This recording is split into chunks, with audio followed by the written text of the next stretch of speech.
This is the outfit of the day. Let me come a little bit closer. What do you think?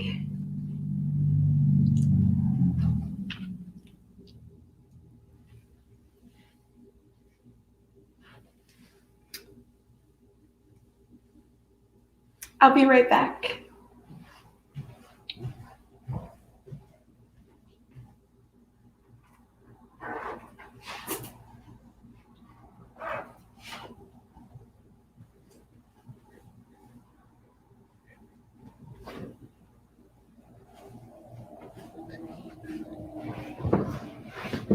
Hi.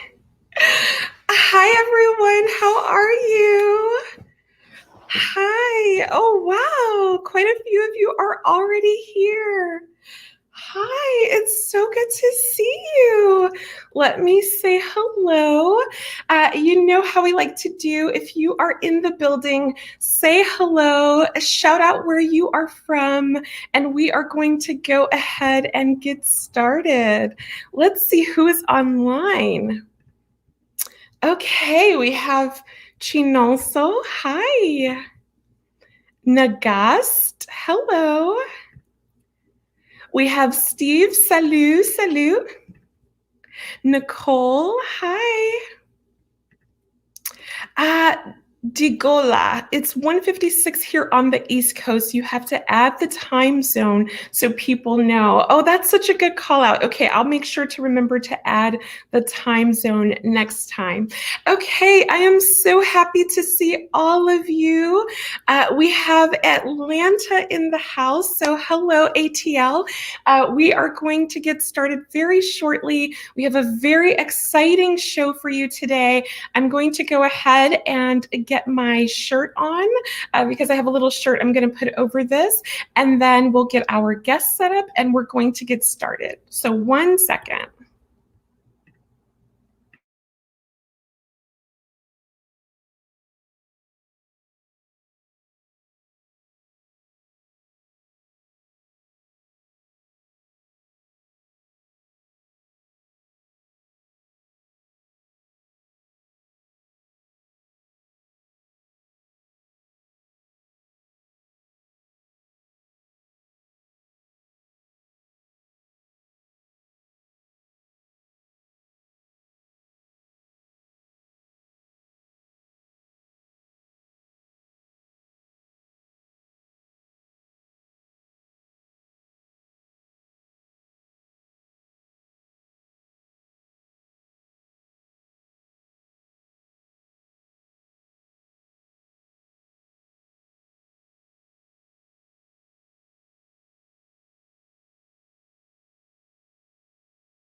Okay, cool. I have on my top now. You've seen my outfit of the day.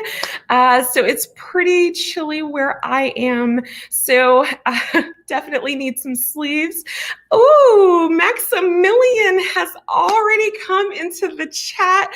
Maximilian, you set it on fire the last time that you were here. I need you to come back on to follow up. There were lots of comments from folks that had a lot to say, Maximilian, but let me shout out. Maximilian has already started showing love with a super chat of $4.99. Thank you so much, Maximilian. I appreciate your support of the channel. You are always welcome here, and definitely need to hear more from you because I heard a lot in the comment sections about what you had to say. So Maximilian is definitely showing love. Let me see if the guest is ready. Are you all excited for the show? If you're excited, let me know. Hey, Fanta. Fanta's in the chat. Don Lee is in the chat. Hi, TC. All is well. Yes, thank you so much. And let me drop the link for the guest. And let's see. Here we go. Okay, so there's the link for the guest, and let me make sure that he is set up so that we can go ahead and get started. I'm so happy to see all of you. This is the last live of January, and if you stay until the end, I have a very special thanks that I want to give to some folks. So I definitely am saving the best for last. So one moment. Let me just see if the guest is ready. Okay, let's see.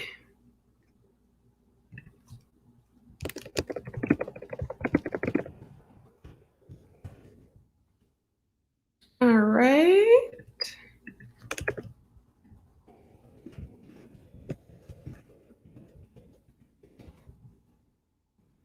Okay, so our guest should be joining shortly, and let's check out some comments while we're waiting. Hi, Travi. Travi P is one of our moderators, so definitely keep an eye out for him in the chat. He's here just to make sure that things go well. Thank you so much, Travi P, for being such a supporter of the channel. And we have Miss Baby Love says, when are you visiting Ghana? Wow, that's a great question. I don't know. Should I go to Accra or should I go to Tamale? Let me know in the chat if I should go to Accra or Tamale. But I will be making my way to Africa. Let me go ahead and add our guest. And everyone, this is Sir Will. Hi, Will. Hey, Dee, how you doing? I'm doing very well. How are you today? I'm doing pretty good, except I can't sleep late, but I'm good. Oh, okay. So you were partying last night? What was going on when you say you slept late? Yeah, I can't. Okay, well, yeah. Okay, awesome.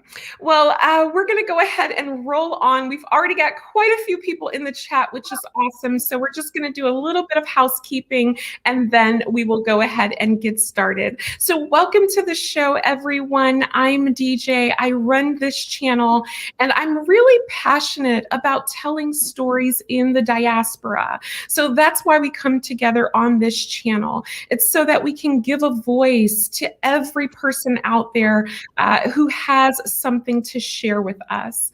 And so just a little housekeeping for the channel. If you would like to donate, Cash Apps are certainly appreciated. The Cash App is on the screen. Hashtag CherieDJ.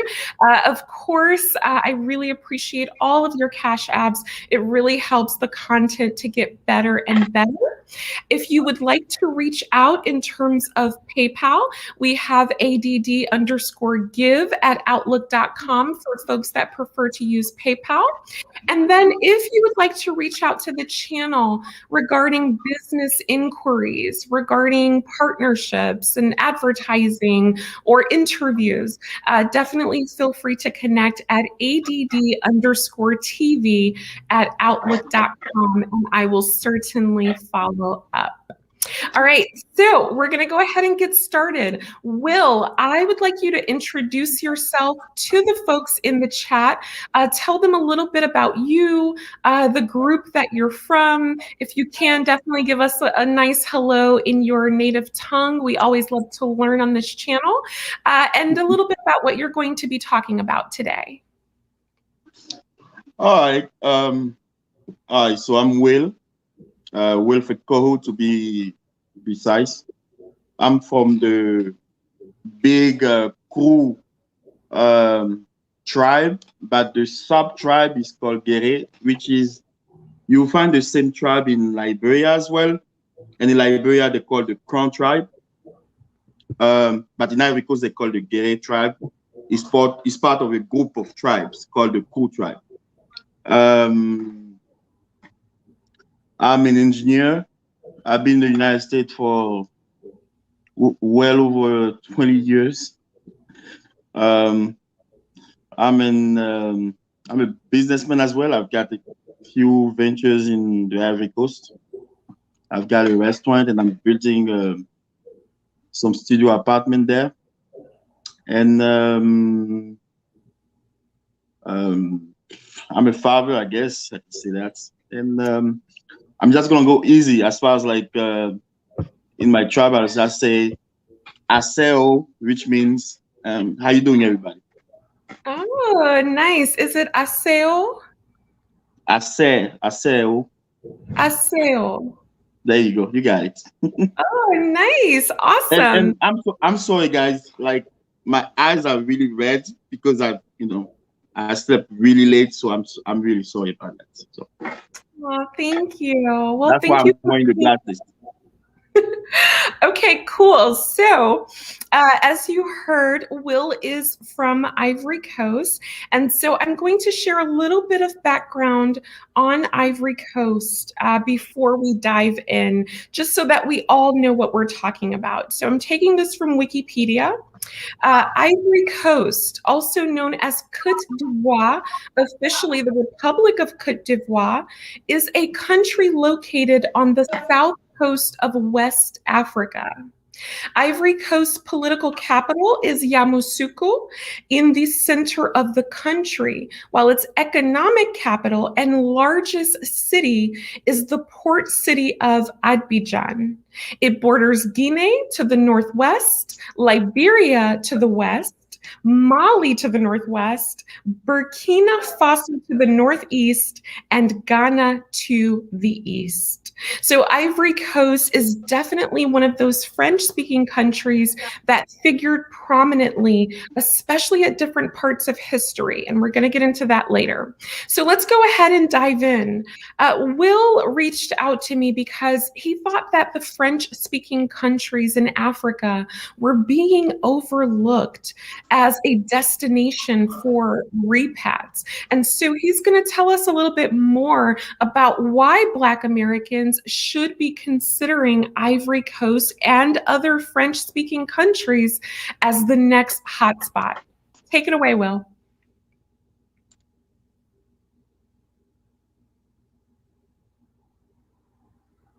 Will? Yeah, I'm sorry. I guess my thing was going in and out. What did you say? I didn't hear you. Yes. So why should French Can you hear speak? me? Yes, I can hear you. Can you hear me? Yeah, go ahead. Okay. Yeah, I can hear you fine. Yeah. Okay. It seems like your camera is on a little bit of a lag. Yeah, I can hear you. Can you hear me now? I think it's better now. Okay. You good? Okay. Yeah. So why do you think that French-speaking countries should be the next big thing for repats?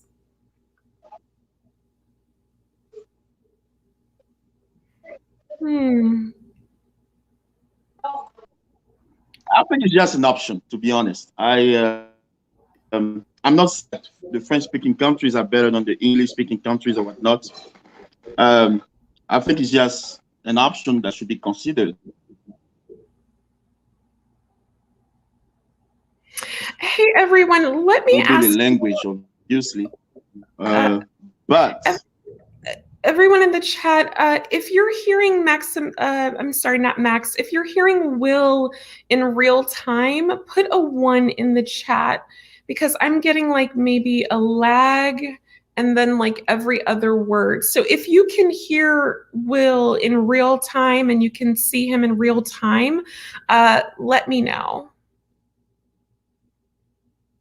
Hear Will in real time and you can see him in real time, let me know. James? Oh. Okay, Will, people are saying he keeps breaking up. There's a long delay.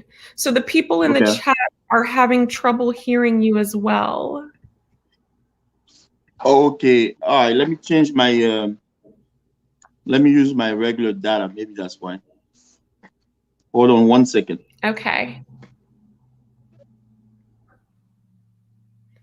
Okay, people are saying he needs to go out and come back. Okay, well, I'm going to remove you and then have you come back. Okay. Okay, all right. Well, this is a live show, so it looks like our guest is having technical difficulties. In the meantime, let's see who St. James is. St. James? Hello? Hi, can you introduce yourself? This is a live show, but I'm just curious of why you wanted to come on. Yes, I'm from West Africa, and I'm not far from where that gentleman is from. He's from Ivory Coast, and we next doors.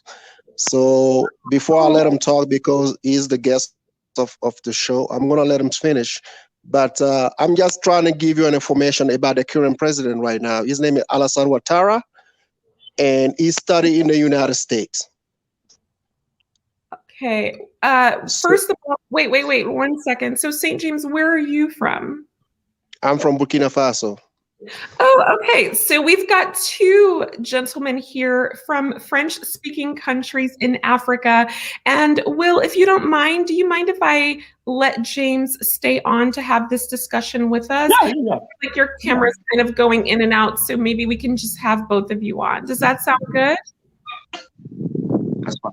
Okay, cool. All right. So St. James, you're from Burkina Faso. So go ahead and introduce yourself to the folks in the chat and share what you wanted to share. Well, I am from Burkina Faso, but I live in the United States for a while now, and I am showing a lot of show where a lot of Africans Americans are going to English-speaking countries, which is fine. But you know, us from the French-speaking country also have a lot of things to share with our brothers and sisters from the diaspora. So that's why I just took the opportunity to come on the show so we can, kind of explain to you exactly what our countries are about. Okay, great. Awesome. So you also are of the mindset that Black Americans should really start looking to French-speaking countries as a destination. Correct. Wow, interesting. And can you share maybe one or two reasons of why? Because we share lineage. Okay, whatever they are looking for in Ghana, let's say Ghana and Gambia, you can find the same things in Ivory Coast and Burkina Faso. The only barrier that I'm showing is that it's just the language. So we are French-speaking countries, but a lot of people do speak English. So right. So I don't want my African brothers and sisters to be afraid about the language barriers, because people are very friendly, and they're not going to worry about the fact that you don't speak their language. Once you connect with them, everything is going to be easier for you to interact. So don't be scared because they speak English. They have other languages that they speak. Not everybody speak French, but when you hear French speaking country, just don't be reluctant. A lot of people don't speak French, but they can acknowledge you as their brothers and sisters. So do visit. We have everything the other countries do have. So if you want to open a business and even settle, buy a house, and whatever you want to do, the same our country also offer the same thing. Wow, very interesting. Will, I'd like you to go and jump in here and speak to that point. I mean, the man is right. We do have everything.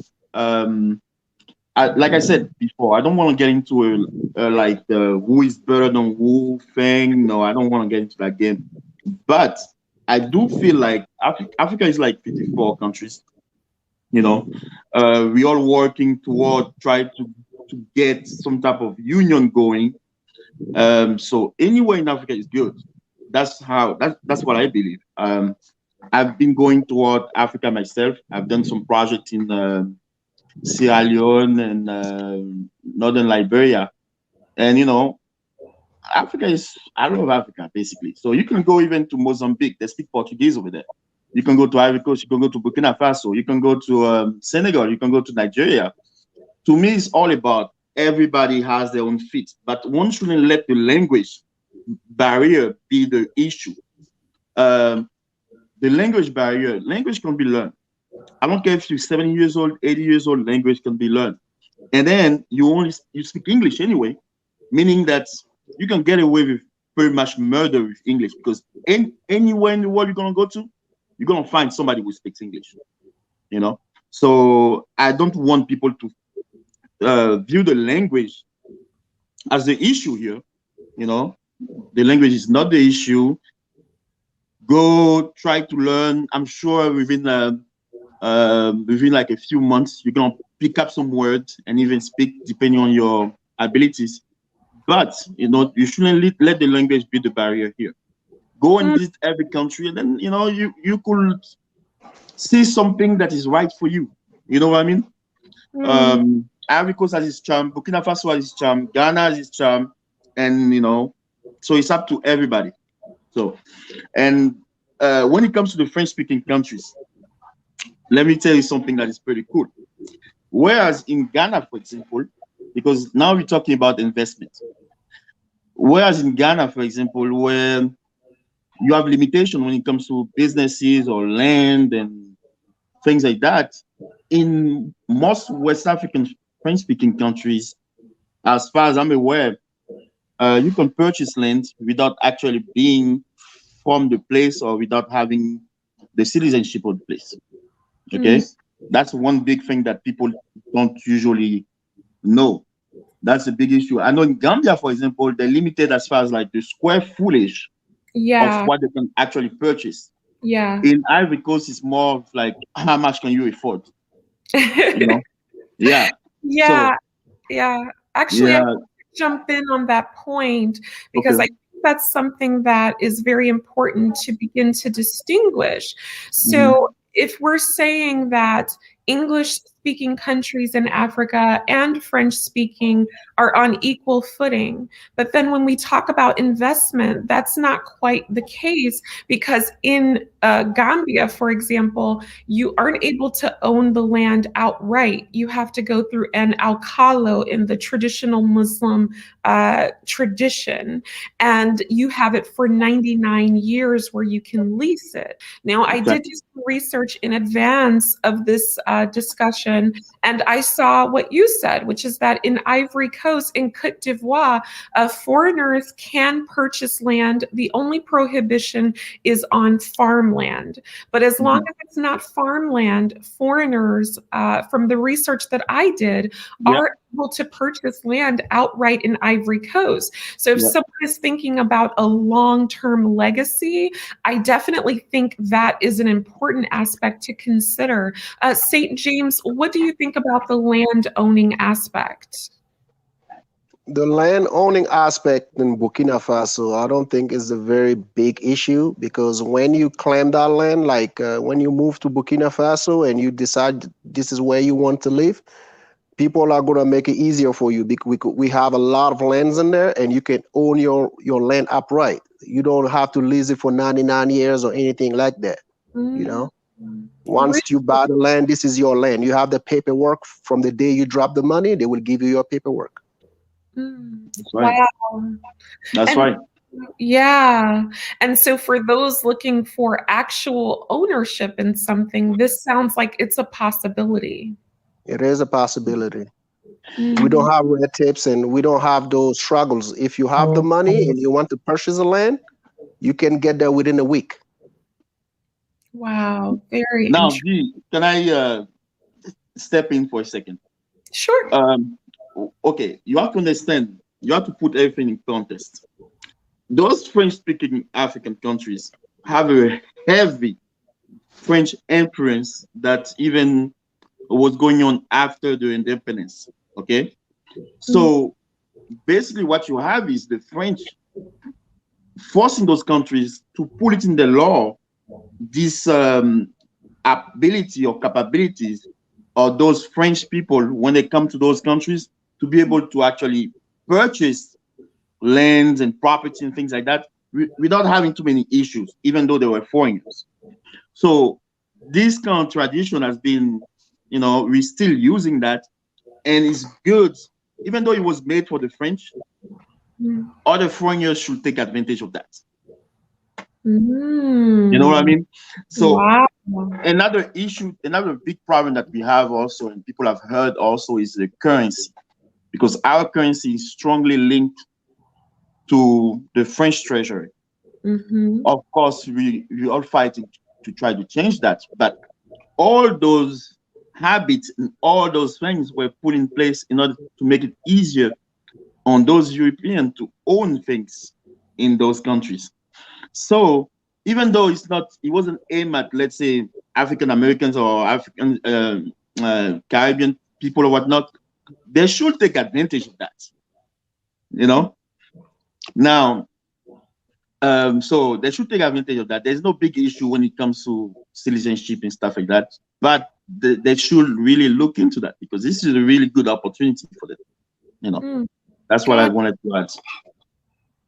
Yeah, absolutely. So we have a really good question from Ali 9718, and he says, "What about political instability, or I'm sorry, political stability and freedom of speech?" And actually, I want to kick this to St. James, because Burkina Faso, as we know, is, the last time I checked, under a severe warning from the State Travel Department in the United States. We also know, as reported on this channel and many others, that a few months back, a Black American male unfortunately lost his life in Ouagadougou by apparently the military. The reports that came out of Burkina Faso from the newspaper articles that I read was that this Black American male had trespassed possibly onto a military base in Ouagadougou and lost his life. We also know there are a lot of acts of what we know to be the T word, I'm not going to say it, that have been reported. And basically, the US government is advising Americans not to travel to Burkina Faso. So, St. James, what can you speak to in terms of those events that have happened and the political stability? Okay, everything stems from, okay, let's go back. We had a president that ruled the country for almost 27 years. His name was Blaise Compaoré. He was in power since 1987. What happened was he had a lot of agreement with, I'm not going to say the T word, and those people were able to stay in Burkina Faso for a while. What happened was back in 2014, 2015, there was an uprising in my country because we were trying to have him leave power. So once we did that, all these agreement stopped with these T people. So they kind of came back and asked the current president, okay, what happened to the agreement we had with the previous guy?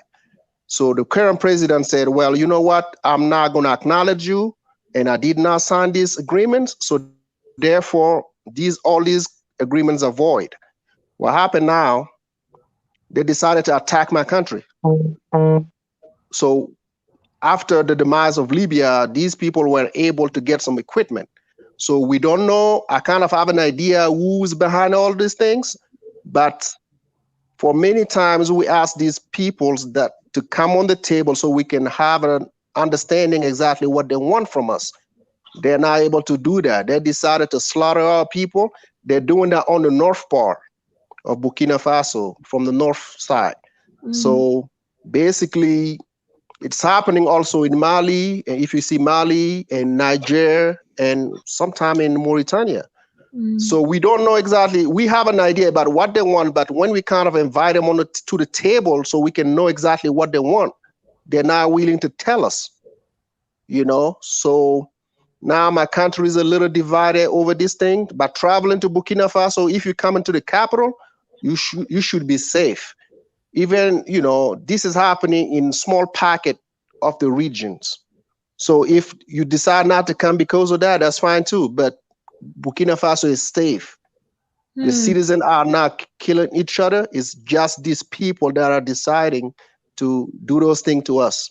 When it comes to the African American male that was killed in Burkina Faso, like I told you, those people, those T people, sometimes they come to the Capitol with the cameras and videos. They're trying to take pictures. So I believe when he went to the camp and he was asked question or something, he got scared and he took off. So these people didn't know if he was a terrorist or I don't know. I'm not sure exactly what happened, but pretty much because maybe he was not able to respond, and they thought he was a foreigner because these camps are very protected. You don't get close to those camps. Wow. So once you trespass, there is no going back. Oh, you know. Wow. So they are on high alerts because of these T people. So once you trespass, we can't broker peace between the soldiers and you. So they're gonna have to open fire because they don't know you. Why are you there? Why are you trespassing? Maybe that's what happened. I'm not sure exactly. I don't know how all the details. Maybe we can wait and see exactly. Because I believe there is some sort of investigation going on. So we can wait and see. We can learn from it. Yeah. But that African American in Burkina Faso, I believe he was the one that invited him, and he decided not to listen to that guy. He went with other people that he met at the airport. So who are these people? We don't know. Right. So now, you don't go to. Okay, go ahead. Oh, I'm sorry. Go ahead. Okay, who are these people he connected with? We don't know. That's why when you go to a foreign country, be careful about who you connect with. I believe as far as that incident goes, as far as that one goes, I think it has to do with more like the guy didn't tell him who he was. I think it was a mistake. I think it was just a plain old mistake what happened to that particular incident. I think that's what it was. I think the guy, from what I heard, the guy had mental issues or something. But when it comes to the T words in general, even the United States, we deal with T people, whether it's domestic T people or international T people, you deal with them anyway. Basically, anywhere you go in the world, I'm a world traveler. I've gone to as far as like Azerbaijan for work and things like that. But when I'm in those countries, I always watch out what I'm doing. Just don't mess up with the wrong people, or basically obey the local rules. I mean, for example, me, I live in Texas. I live close to a military base, right? I'm not gonna go next to the military base and then act a fool, and then they tell me to do something, I don't respond. Guess what's gonna happen? They're probably gonna shoot at. It should be, things happen.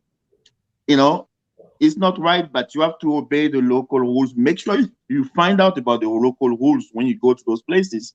And, it goes to anywhere in the world where you go. And like I said, I think that particular incident has to do with that.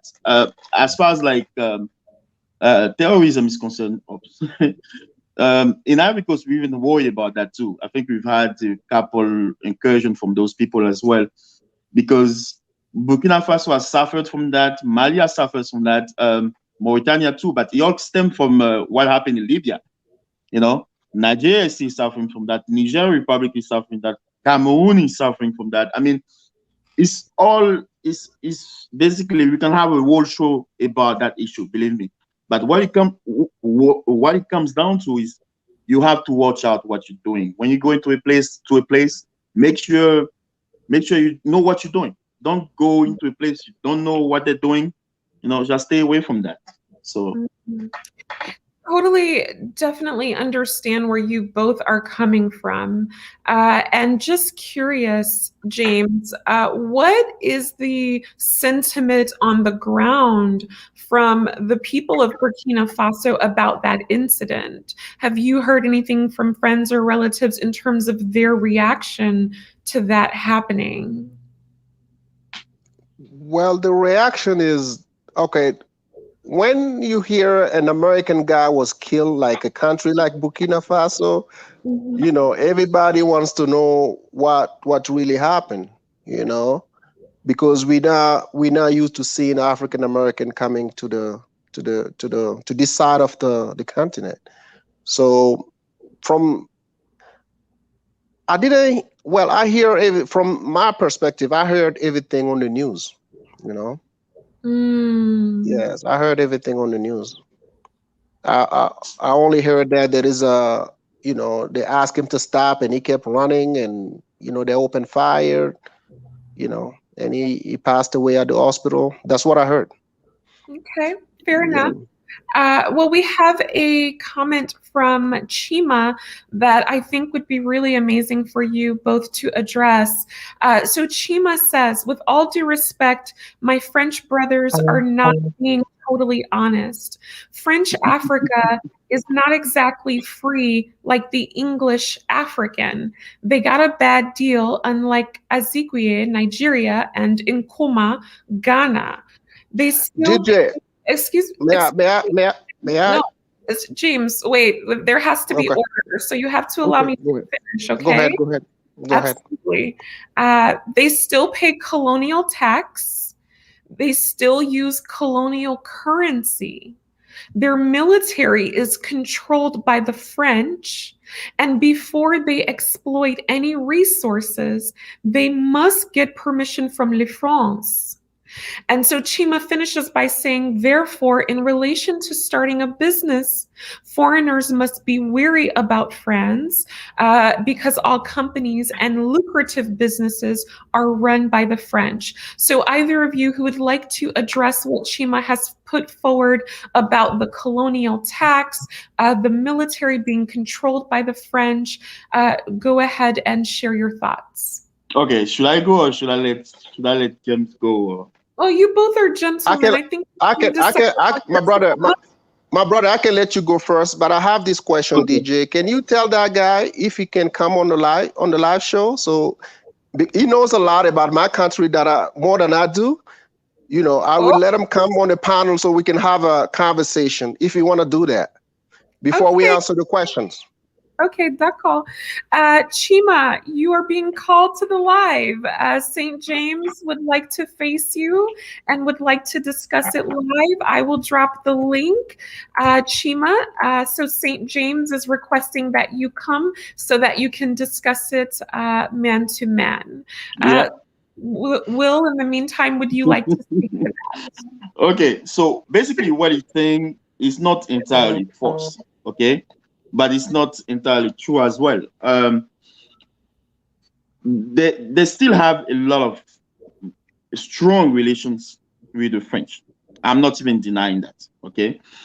There is some good and bad to both situations, okay?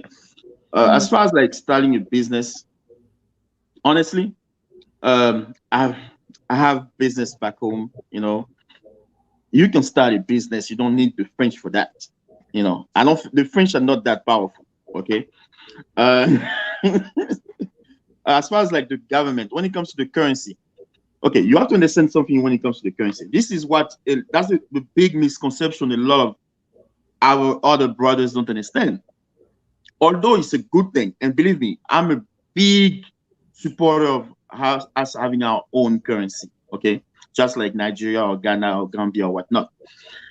Although I'm a big supporter of that, the biggest issue with that is you have to guarantee basically your currency, okay? Where you will see like a lot of fluctuation in the currency of, let's say, Ghana and Nigeria. And believe me, I travel a lot. I see that. Sometimes you don't know what the Naira is going to be the next day. When it comes to the French-speaking countries, their currency is pretty stable. Okay, that's because that relationship that goes on between the European Union or the French Treasury and those countries in Africa. I'm not saying that's a good thing. I'm just saying most of those leaders have been choosing stability over what you call it, over having their own currency. That's the reason. Okay, so as far as like a businessman is concerned, stability when it comes to your currency is actually a plus when you're a businessman, because you want to be able to know that X amount that you're going to take out of the country in profit is actually going to be that X amount. It's not going to be deflated because of inflation or whatnot. So that's a good thing. The bad thing is, those countries don't have total control over the currency. And that's the biggest critic that we've had. Okay, and I'm one of the critics of that system as well. But I have to acknowledge that it is stable. The military, most of those countries, especially Cote d'Ivoire, Ivory Coast, where they had leaders who were like some like puppets, if I can say that, puppets for the French. They're really showing to France a good economic partner, so they try to maintain that partnership because the French invest a lot in those countries, and as far as like subsidizing the state budget and things like that, they do help a lot. So they still have that influence, but that's going to change. And he has gone down over the years, because I've noticed that over the years he has gone down, because a lot of the new generation like us, we've been complaining about that. So he has gone down, and he's probably going to keep going down. And we're all pushing right now for a currency for the for the Ecowas region, although they're trying to sabotage that, but eventually we're going to go to a currency for all of the Ecowas states. Okay, so it's just a matter of time before all that change. But this should not change anybody's mind when it comes to starting a business, because the French are not that powerful. I go there all the time. I'm probably gonna go there within the next 2 weeks or so. But I see Chinese people, Indian people, Lebanese people. I see everybody doing business. Even Chima is from Nigeria, right? There's a bunch of Nigerians doing business in those countries. They didn't wait on the French for them to start a business. So anybody can start a business. And if you're a businessman, you should look at those as being not as obstacle, but as being challenges, meaning that you can overcome those challenges. You shouldn't let somebody else tell you what you should or should not do if you want to do it. If you want to do it, you're going to find a way around it. That's the way I see it. Mm. Wow. Very interesting. James, anything to say before we move on to another comment? Okay, my brother said it all, and I'm going to add a few points. We just met on the show today, correct? Yes, correct. And ask my brother how many Burkinabés are living in Ivory Coast, owning business and pushing the economy. Ask him right now. Okay, Will? Yeah, he's right. A whole lot, probably a couple millions. So I mean, yeah. So we have Nigerians in my country. All my friends I saw a lot of Nigerian coming to my country back in 98 to early 2000. They were not afraid of French. They were not afraid of Nigerians. The whole neighborhood of Nigerians living in Burkina Faso. Now they own banks. And these guys here talking about French. So you want me to add to that? So I'm like, this is crazy. We have our issues. Like my brother said, the currency is a problem. The new generation want to get away from this agreement with French. We're fighting for that. So we're not afraid to let them know, hey, those agreements were detrimental to our economy, and we want out. So we voice our opinion already. So if this guy is coming on a panel and talking about, oh, we still under colonial control, and I'm telling you, to get out of it is going to take time, and we're fighting for it. We're on the right path doing that. So I don't know if we have to compete. We're not trying to compete here. My brother is coming from Ivory Coast. I'm from Burkina Faso. We did not put any country down when we got here, right? We did not. Absolutely not. And I don't want anyone to think that's what's happening. These gentlemen did not put any country down. They're just expressing another option. So they just say we are under French control. This is putting the country down. And I'm telling you, what control do you mean? People own their own businesses. People are coming into our country owning businesses. They're not talking about French. They don't speak of those people. They don't speak of those people. The government is, if we're talking about the government, yes, this is another debate for another time. When we're talking about the economy, we're not worried about the French. We're not. Got it. So you're saying that what we're seeing in terms of the West and what we see as control of countries like Cameroon or Cote d'Ivoire or Burkina Faso, that's not what's actually happening on the ground. No, I would like to talk to someone who is like my brother here. I have a lot of Burkinabés living in this country, so he get to tell me if these Burkinabés are afraid of the French. If they're not, why did they travel from Burkina Faso to Ivory Coast to earn a living and own businesses? Why were they able to do that? If the French are controlling everything, why they didn't stop that?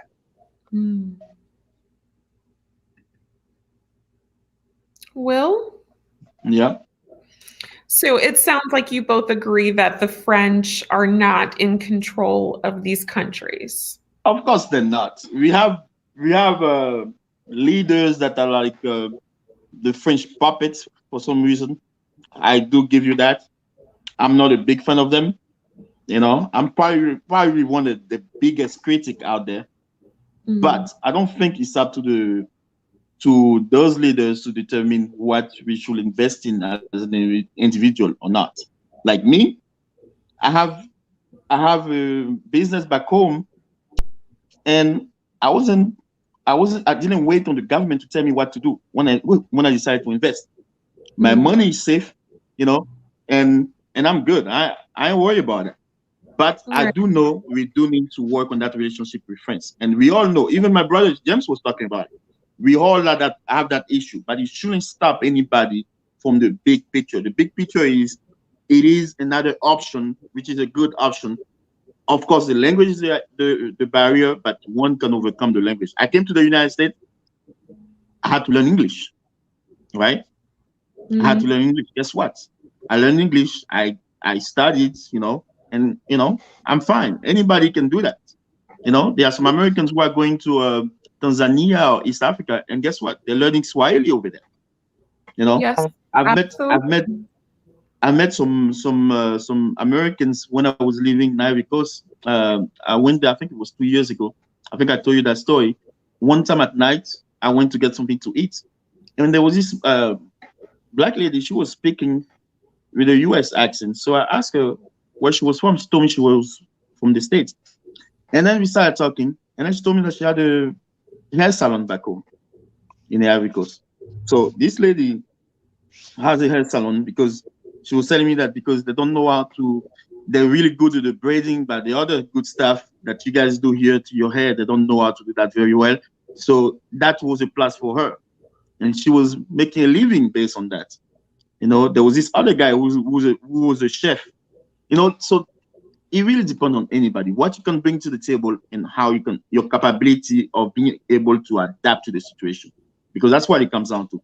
Now, if you don't think you can adapt to a situation, you can move to Europe, you know, you can move to Canada, or you can just stay in the United States. But when one decides to move overseas, you have to know that whether it's your ancestral homeland or not, things have changed. You have to be able to adapt. Adaptation is very important.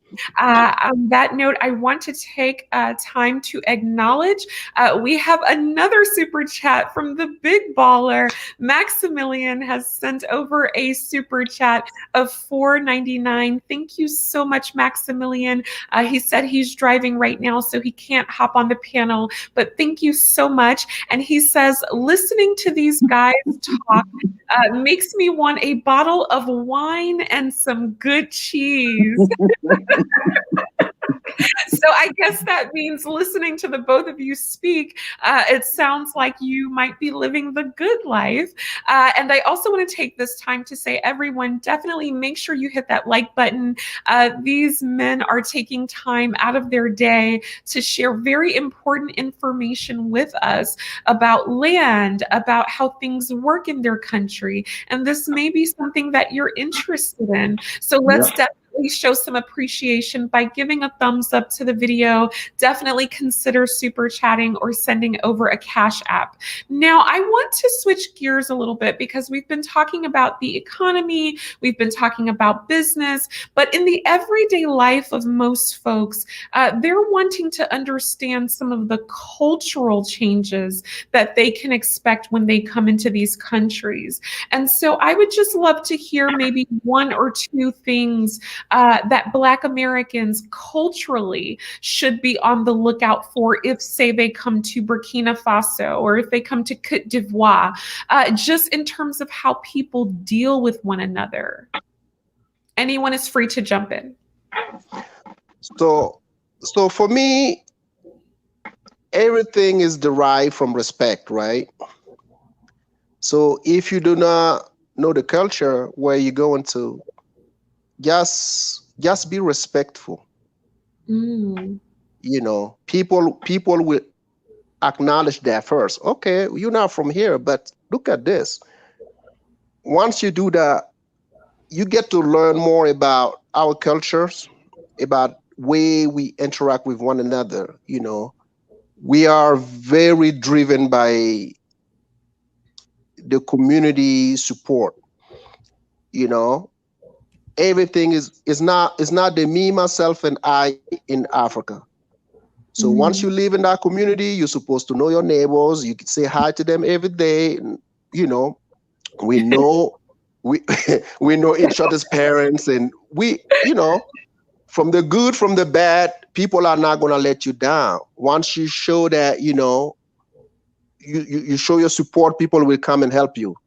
You know, so that's what I can advise my African American brother. Don't be afraid that you may not know things when you get there. People are not expecting you to know from the jump. They're not expecting you to know everything. Just get in there, be respectful, and watch what people do.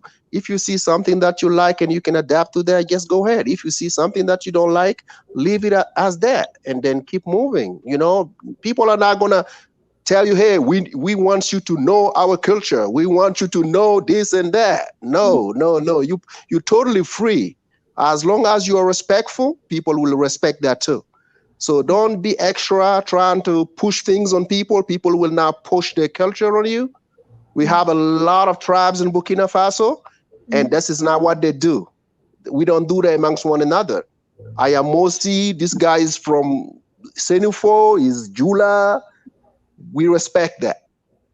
Whatever the Julas do, the Mosis don't do, and we respect that too. We don't bring each other down because of, you know, their culture. So we will respect and welcome African American because they will add value to the culture, right? Because they have their own culture. We will respect that, you know. So, but we have social norms. Social norm is kind of like agreements people choose to deal with one another on a daily basis. So if you go to some places and people tell you these are our social norms, don't push boundaries, right? This can be applied to every country in the world. Don't push boundaries and just stay, you know, do you and earn your money, take care of your kids. And that's what people pretty much do in my country. We don't worry about the extra. It's really hard as it is. Just, you know, everybody trying to take care of the family and move on. That's what, you know.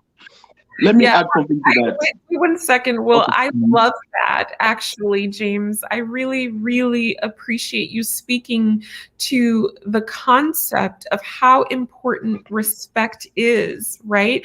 And so I think that's one of the major hurdles for Black Americans, because we have a culture where you can say whatever you want. Whatever you're thinking, you can say it right then and there.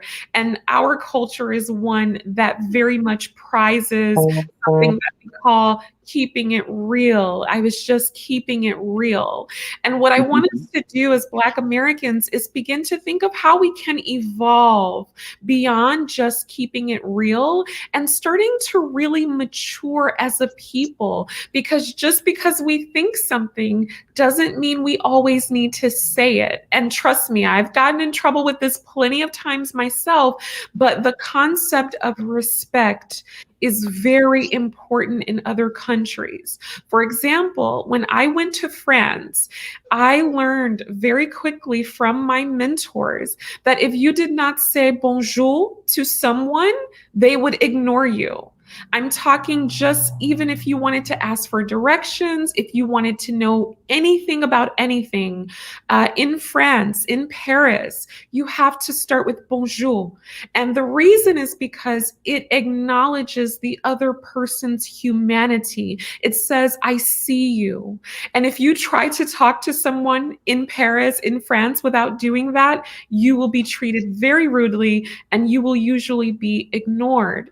And so understanding these cultural norms and whether you want to adapt to them, whether you can adapt to them is highly important. So thank you so much, James. Merci beaucoup for sharing that.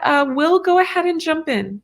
James talked about something very important. He talked about the social contract. Okay. Yeah.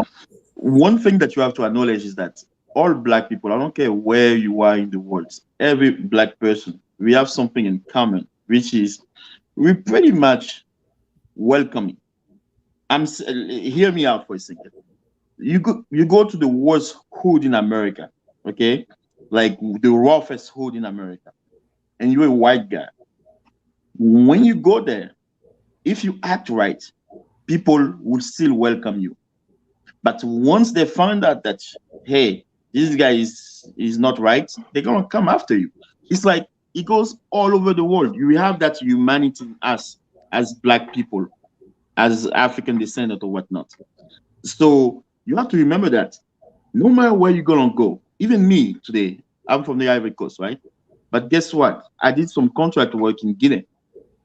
And when I got to Guinea, the way I was treated very well, because basically I was very respectful, and then they like me, they enjoy my company. But the thing is, once I start acting a fool, they're gonna check me, they're gonna put me into my place. I mean, to me, that's normal.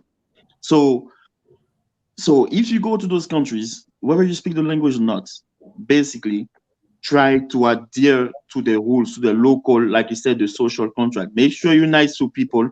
Make sure you're not, don't think of yourself as being the big bad American who goes and tries to colonize everybody, because we've had our fair share of colonization. In the Congo, 15 million people died because of that colonization crap. So people don't want that, but people will accept anyone until they find out that you really up to no good. Once you up to no good and think that you taking advantage of them, things are going to change. That's what in Africa or anywhere else in the world. So that's normal. So you just have to watch out for that. People are welcome anywhere. You just have to know how to play your cards. Wow. And so can you share an example of the social contract in Côte d'Ivoire? Well, you did say something about going to France and say hi to everybody. Okay. Like a social contract would be you move into a neighborhood, like James said. The first thing that you should do is that you should be nice. You should go and talk to your neighbors. Say hi, introduce yourself, be nice to everybody. That's a social contract. So that at least there's a verbal contract that says that, okay, this is me. I'm not up to no good. I really want to get to know you guys. I really want to learn about you guys. So this is what people should do. You shouldn't be like in your area saying, okay, I've got money, I've got this, I should do this, I should do that. You guys should bow down to me. No, it's not gonna work. So that's the social contract I'm talking about. Like in our tribes, for example, you don't have kings or queens. We're talking about Western Ivory Coast here, that borders Liberia. We don't have kings or queens, but we do have chiefs. That's if you go to the village area. So any type of issue is going to be solved by its chief or some type of older person. Like, for example, in my family, like my cousin had an issue with his wife not too long ago. And guess what? My uncle, who is the oldest of the family, even though my cousin wanted to divorce his wife, he went to talk some sense to the guy and say, hey, you can't leave, and stuff like that. And they worked it out. So some of those norms that you should know that, things are not in the Black community in America, for example. You have the issue of like pastors. Pastors will have a good, they will be, I guess they will be up to par with what an older person in Africa will be to a family or something like that, or a chief. You know, in some communities in America, so black communities in America, the pastors will be the one intervening when there's any issue. You know, so you have to be aware of all that. Those are social dynamics that you cannot ignore when moving to a place. You know. Wow. So, Can I add to it? oh yes, of course. Go ahead. Let me give you an example, right? Mm-hmm. Let's say there is a wedding in your compound, right? Mm-hmm. And you do not invite your neighbors. Next thing you know, they wake up and they see people coming to your compound and having food and dancing. This may be a problem for the community, right? But in America, but but in America, you can do that, and there's no problem, right? Though everybody's involved, you know, whether you're happy, there is somebody passed away in your family, people will come and show support. They don't care if they don't have to be connected, right? Because you live in that neighborhood, people will come and show respect. This is how it goes. So that's another example I'm just trying to put there. Yeah, absolutely. And I'm curious, both of you have experiences living among Black Americans in the United States. So I would just love to hear about some of the culture shocks that you encountered as you got to know Black Americans, something that sort of took you aback and said, whoa, like these people look like me, but they are not like me. Which is to hear some of those differences that you were able to encounter and, of course, overcome. Oh yeah, I mean, you're gonna have cultural differences. That's a fact. You're gonna go through the phase of the quote unquote what you call it, African bully scratcher. Can I say that? That's gonna happen. But the thing is, in every community, you're gonna have those people who don't know any better. You shouldn't take the way they act towards you and make it a general rule, quote unquote, generalize it. You shouldn't do that. Same thing in Africa. You're gonna go and meet some pretty good coon over there, or some people who are really awful. Doesn't mean that every African person hates a Black American. No, I wouldn't say that. Same thing as in America. When I first got here, I went to that phase. People making fun of your accent. It can happen. But at the same time, I've had a relationship with African Americans girls, so it's not. It's really not. You can overcome that. It's more of like, I call it more based on ignorance. People don't know any better. Like people in America for years, people have been portraying Africa as being this place where people, where they have lands running all over the place and things like that. And when somebody is coming from Africa, you have to know that they're coming usually from a middle class background, or at least they have some type of education. So when you tell them about things like that, they're gonna be like, "What? I don't know what you're talking about. I never even seen the lion in my whole life." So you have to understand that they come. Now we have the internet, so it's hard for this thing to work. But before we had the internet and things like that, people had that one-sided vision about how Africa should be. So I don't really blame them. If I can, I'll just put it on the back of ignorance. And ignorance works in both ways. Like, for example, in Africa, growing up, you used to think that, okay, white people were all good and, they were doing all good things and things like that.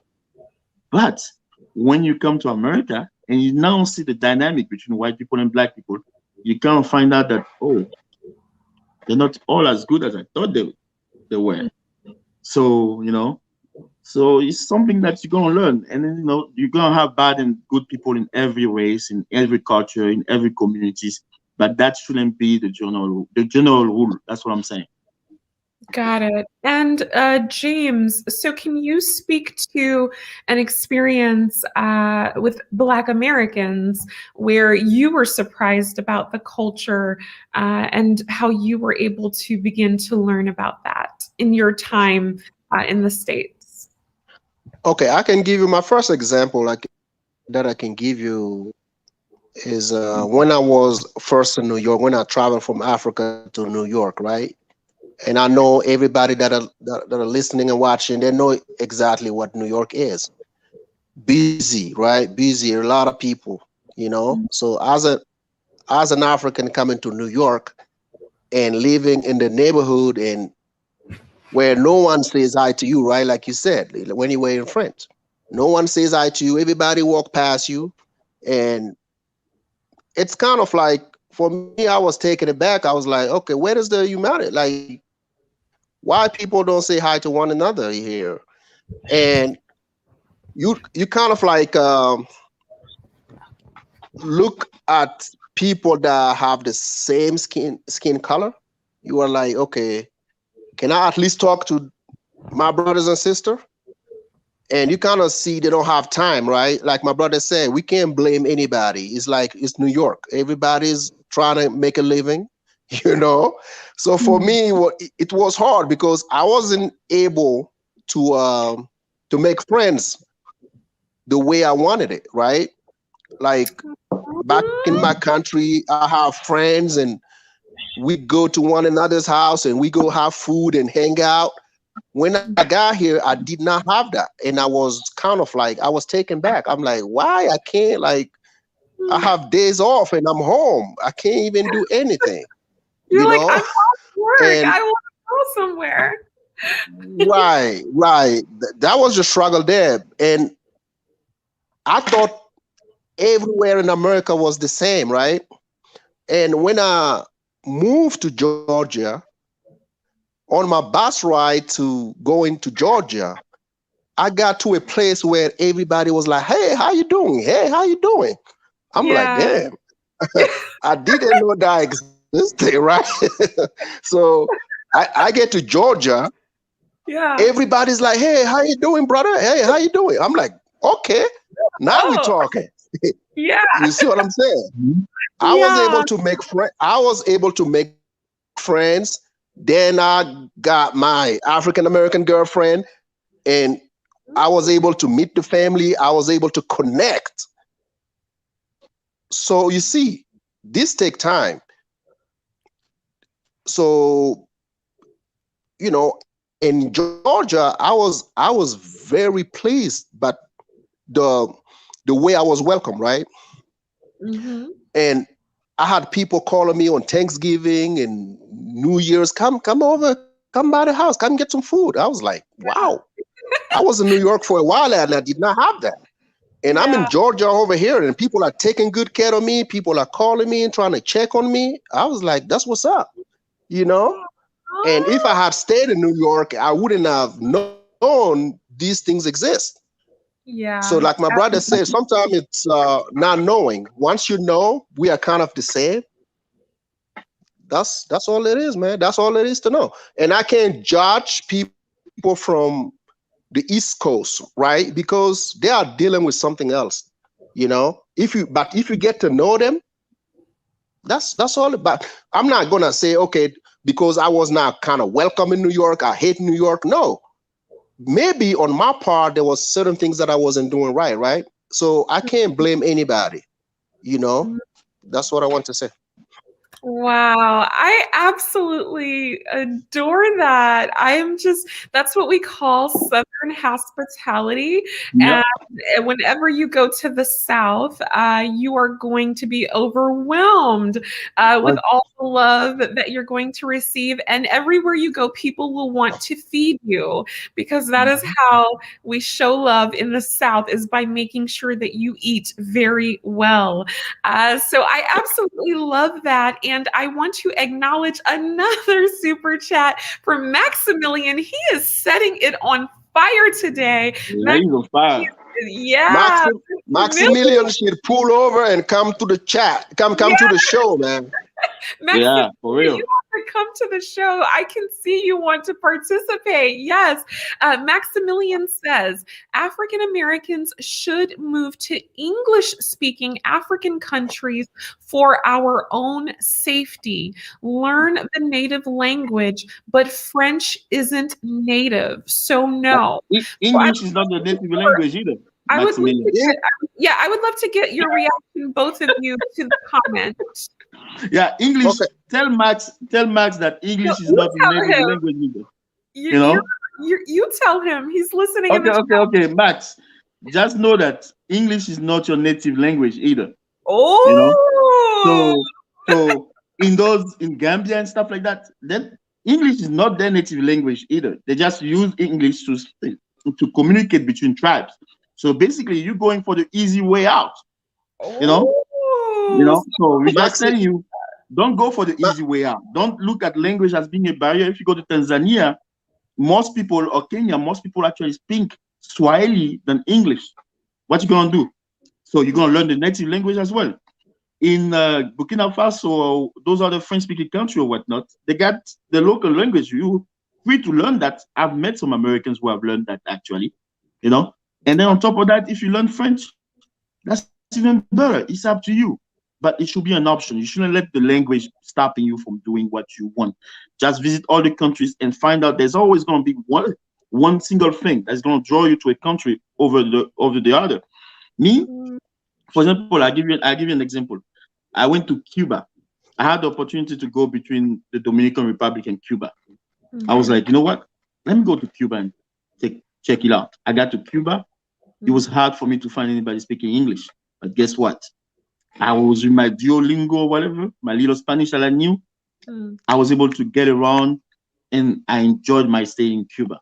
If I had to do it again, I would do it over again. So it's like, you have to know what you want, and you have to be able to adapt. That's the key word, adapt. Whether it's the language, economy, or whatnot, you have to be able to adapt, because you're not going to change a country overnight by going there, but with your action, your local interaction with other people, believe me, some things are going to go in the right direction. James. Maximilian, I love you, my brother, but French is now our native language. It is the official language. So here I stand, I can speak both my father's language and my mother's language. So if you come to my country, I can take you in places where people conduct businesses in terms of millions, and no French word is spoken. So don't worry about the French. Like I told you, I understand when the French word come into our, situation in the French-speaking country, but don't get it twisted. We don't use French every day. This is the official language because we were a French colony. Yes. That's it. We have other, I don't know how many, we have so many of them, and we still use them. I like the sound of that. So James, you said business is conducted for millions of dollars and not a word of French is spoken. Most of the people that have money in Burkina Faso don't even speak French. I can give you their name and you can check them out. They don't even speak French. What? Wow, I'm shocked. I'm learning something new. Yes, that's why you need us on the panel so we can talk to you. I can give you the first, that the 1 to 5, the number 1 to the number 5, the billionaires in my country, they don't speak French, never been to school.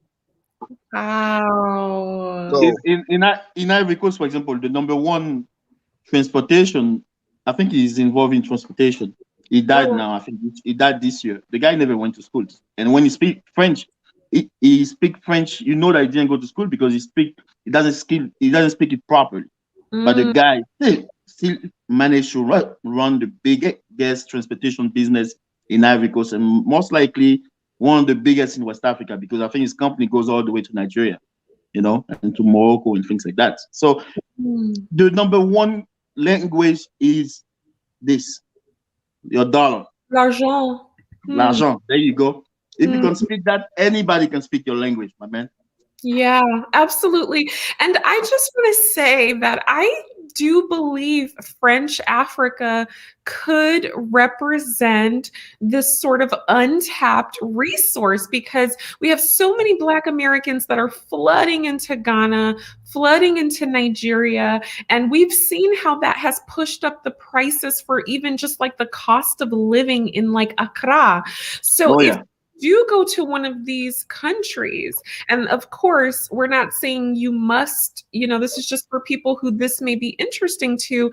It may be worth the investment of learning that language. For example, being multilingual, that can only help you anywhere in the world.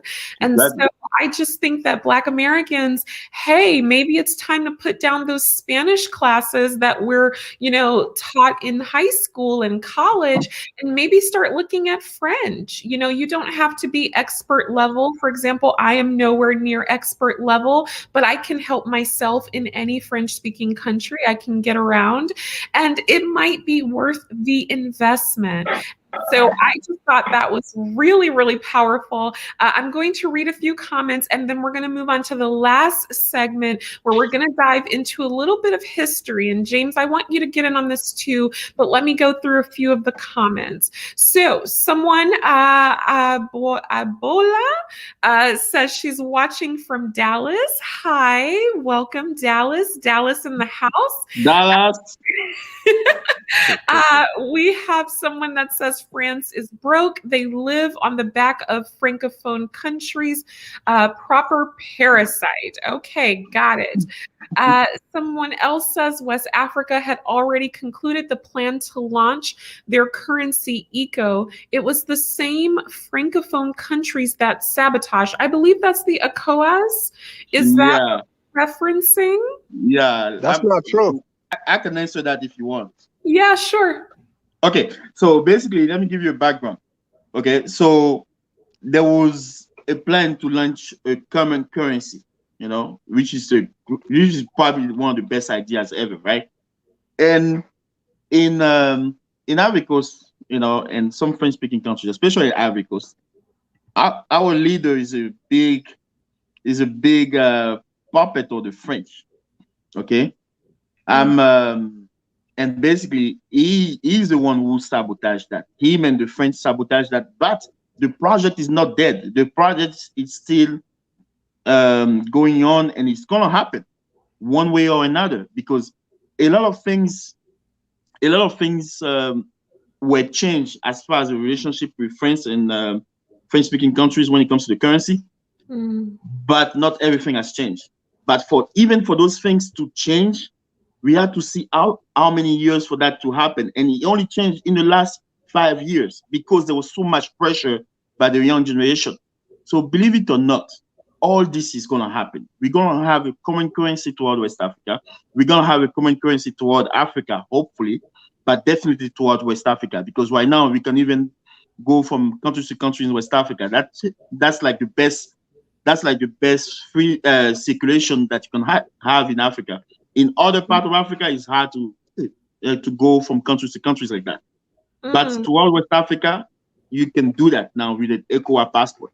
So the Ecowas currency is just a matter of time. It's gonna happen. You're gonna have people who are like sellout, who are going to sabotage things here and there for their own interest, because you have what you call the oligarchy, people who are making money in those countries, and they're trying to get that money to France or to Europe, and they don't want that money to fluctuate too much. It's not in the best interest. But eventually we're going to overcome that. Before, we used to deposit our reserve in the French treasury. That has changed like 2 years ago. Now we deposit our reserve into our own coffers.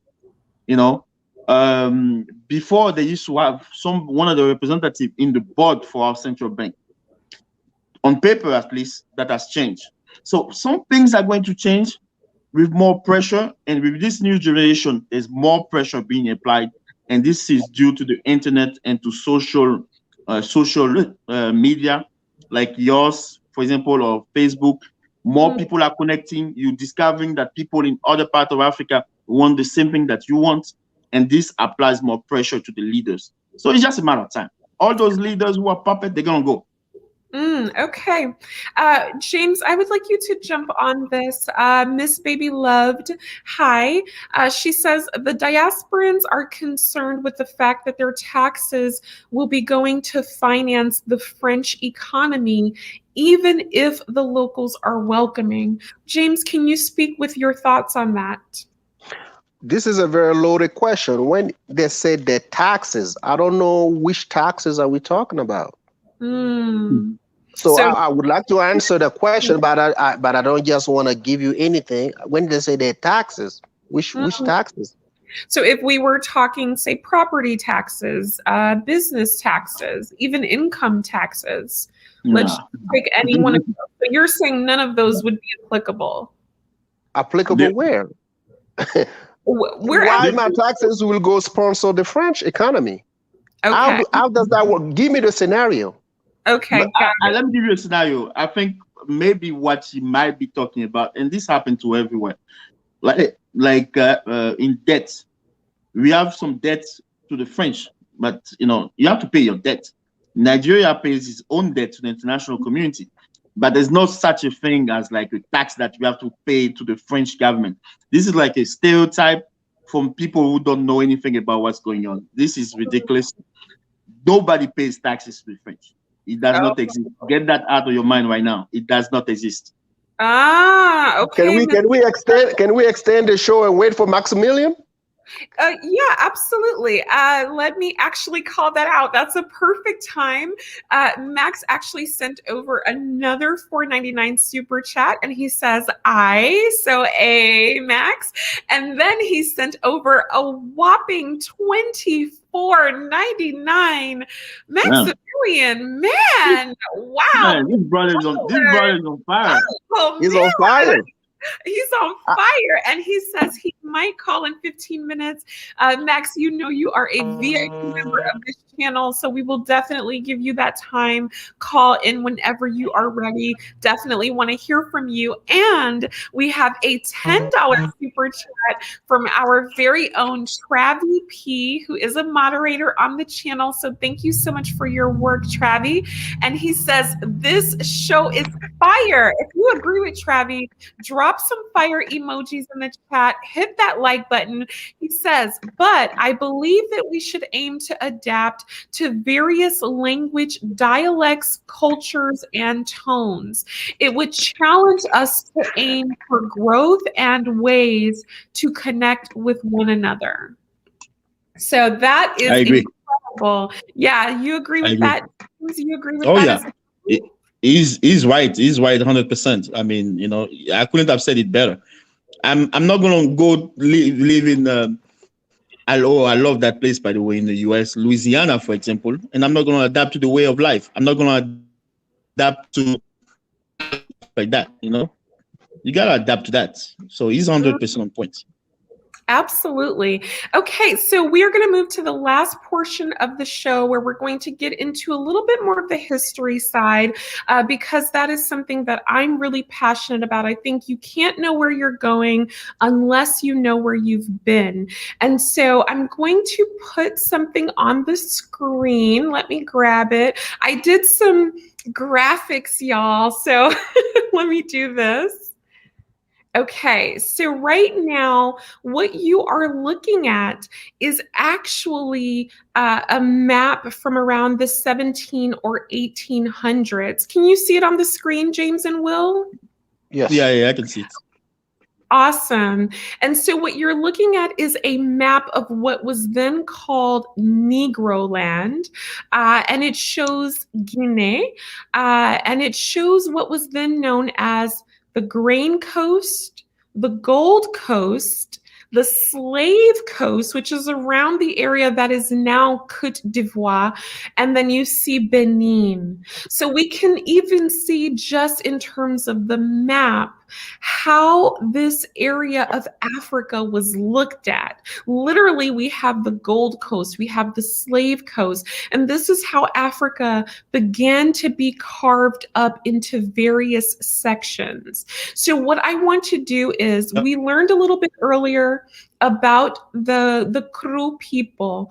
And so for preparation for this chat, I did a little research and I found some very interesting history. So I'm going to read that about the Kru people, and then we're going to talk about it. So the Kru people are a West African ethnic group who are indigenous to Eastern Liberia, and they migrated and settled along various points of the West African coast, notably Freetown, Sierra Leone, but also the Ivorian and Nigerian coasts. The Kru were famous for their skills in navigating and sailing the Atlantic. Their maritime expertise evolved along the west coast of Africa as they made their living as fishermen and traders. Knowing the inshore waters of the western coast of Africa and having nautical experience, they were employed as sailors, navigators, and interpreters aboard slave ships, as well as American and British warships. Kru people, Kru, were more valuable as traders and sailors than as slave labor. To ensure their status as free men, they initiated their foreheads. So they would have a practice of tattooing their forehead and the bridge of their noses with indigo dye to distinguish themselves from slave labor. And what you're looking at on your screen is actually a real photo of the Kru people from back around the 18 to 1900s. And so what we're looking at is a group of people that refused to go into slavery. In fact, they developed such a reputation for not being able to be enslaved that eventually the Europeans gave up on enslaving them and began to actually employ them to steer the ships and help them navigate the seas. It was very well known that if you tried to enslave a Kru person, they would either kill themselves or they would fight you to the death. Let me repeat that. In the Kru tribe, if a European tried to take them into slavery, they would either kill themselves or they would fight to the death. So I would love to get your thoughts. First, you will, of course, and then James, you can jump in on how that history impacts you as someone of Kru background and as someone from the Ivory Coast. Okay. Well, you know, I guess I'm a fighter, you know. We're known to be pretty warrior-like, so I'm not surprised about that. And I don't know if you remember, I sent you a link about the fact that in the 1800s, I forgot when it was exactly, but I know it was April 24th because that's my daughter's birthday. So it was, let me get the exact year for you. 1842, April 24th, 1842.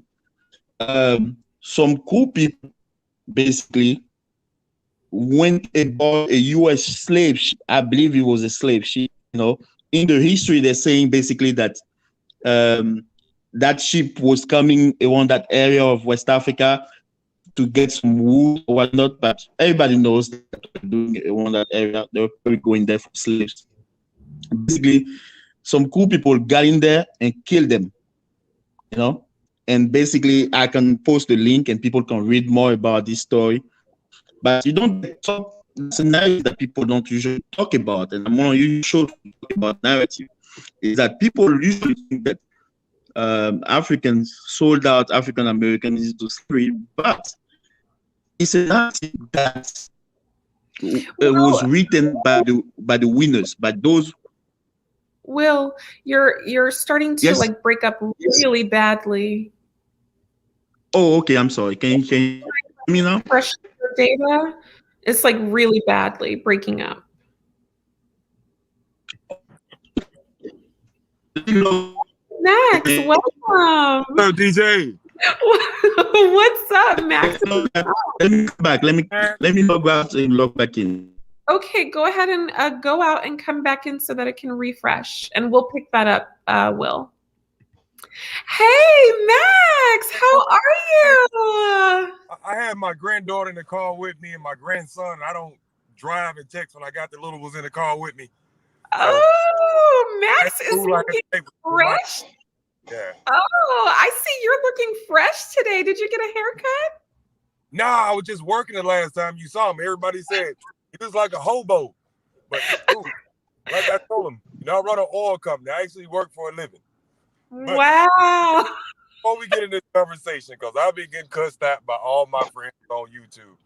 I had no business commenting on Gambia. Y'all, I apologize. I shouldn't have commented on the political side.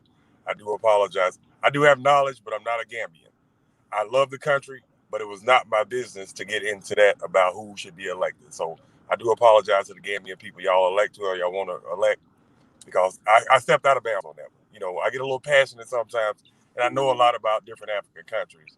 Whatever I feel is what I feel, but I'm not a citizen of Gambia, and I should not have a comment on that. So I apologize to the Gambian people for that. Now you, Max, oh, you're a softie. Oh. No, I'm not salty. It was just, I know how I would feel if somebody called from my country telling me who I should elect, and he's from France telling me who I should elect for American president. Yeah. And I always say I love Gambia, but I'm not in Gambia now. I'm not there yet. 20 years from now, I have an opinion. 5 years from now, I have an opinion, but I'm still in America, still running a business here. So I shouldn't have an opinion of what's going on there because I'm not on the ground. And then my words could compromise people who are on the ground. Oh, wow, Max, I really appreciate that. I mean, you're really leading by example. Everything that you shared was very powerful. I mean, I think you made all of us think more deeply. And even just to hear you say that, you reflected on that and you just want to, clarify where you were coming from. I appreciate that. And I appreciate your perspective. James, do you want to say hi to Max? Yes, I came across the show he was on, and I thought that was a nice show. I did not. He expressed his opinion. I saw it. I wasn't even meant to watch it, but I saw it. I saw the back and forth, and I was like, okay, I'm learning something on both sides. I know it was a little touchy from the Gambian side, but I understand where Max was coming from. So I don't think from. On my own opinion, I don't think he did anything wrong here. He expressed his opinion, and I respect that. I know you, well, from telling me that he's from here, he shouldn't have done that. I care less about that, my brother. When it comes to my country, you can say whatever you want, man. I appreciate it. If we can learn from it, go ahead. Well, and the reason that DJ and I spoke so passionately about it is because, Africa is all about homes, but it was almost like me coming in, my brother let me stay on the couch that night, but I tell him his house is a mess. But his house is still a mess. But, I still feel like, well, maybe I should have. I meant what I said. I just didn't mean to say it. Not at this point. I'm passionate about Africa. I'm passionate about African Americans. These are my people. We're like people who've been wandering through the desert for thousands of years. So when we come home, we're going to come home with an opinion. So, we're not, you're an African American, and if anybody knows us, no African American is going to come to Africa is not going to have an opinion, whether he says something or not. I am the type person that will, I feel like I speak for my people, but they are on the continent. So what I say about Gambia can get them in a lot of trouble. And I need to be mindful of that at times because there are people on the ground right there. Now, people were saying, well, they would cut your head off. Man, I've been fighting against white folks with the NAACP over my whole life over here. I got white police chiefs fired for my life has been threatened. So I ain't worried about nobody in Africa getting my head cut off, but I don't want nobody else to suffer because of my words.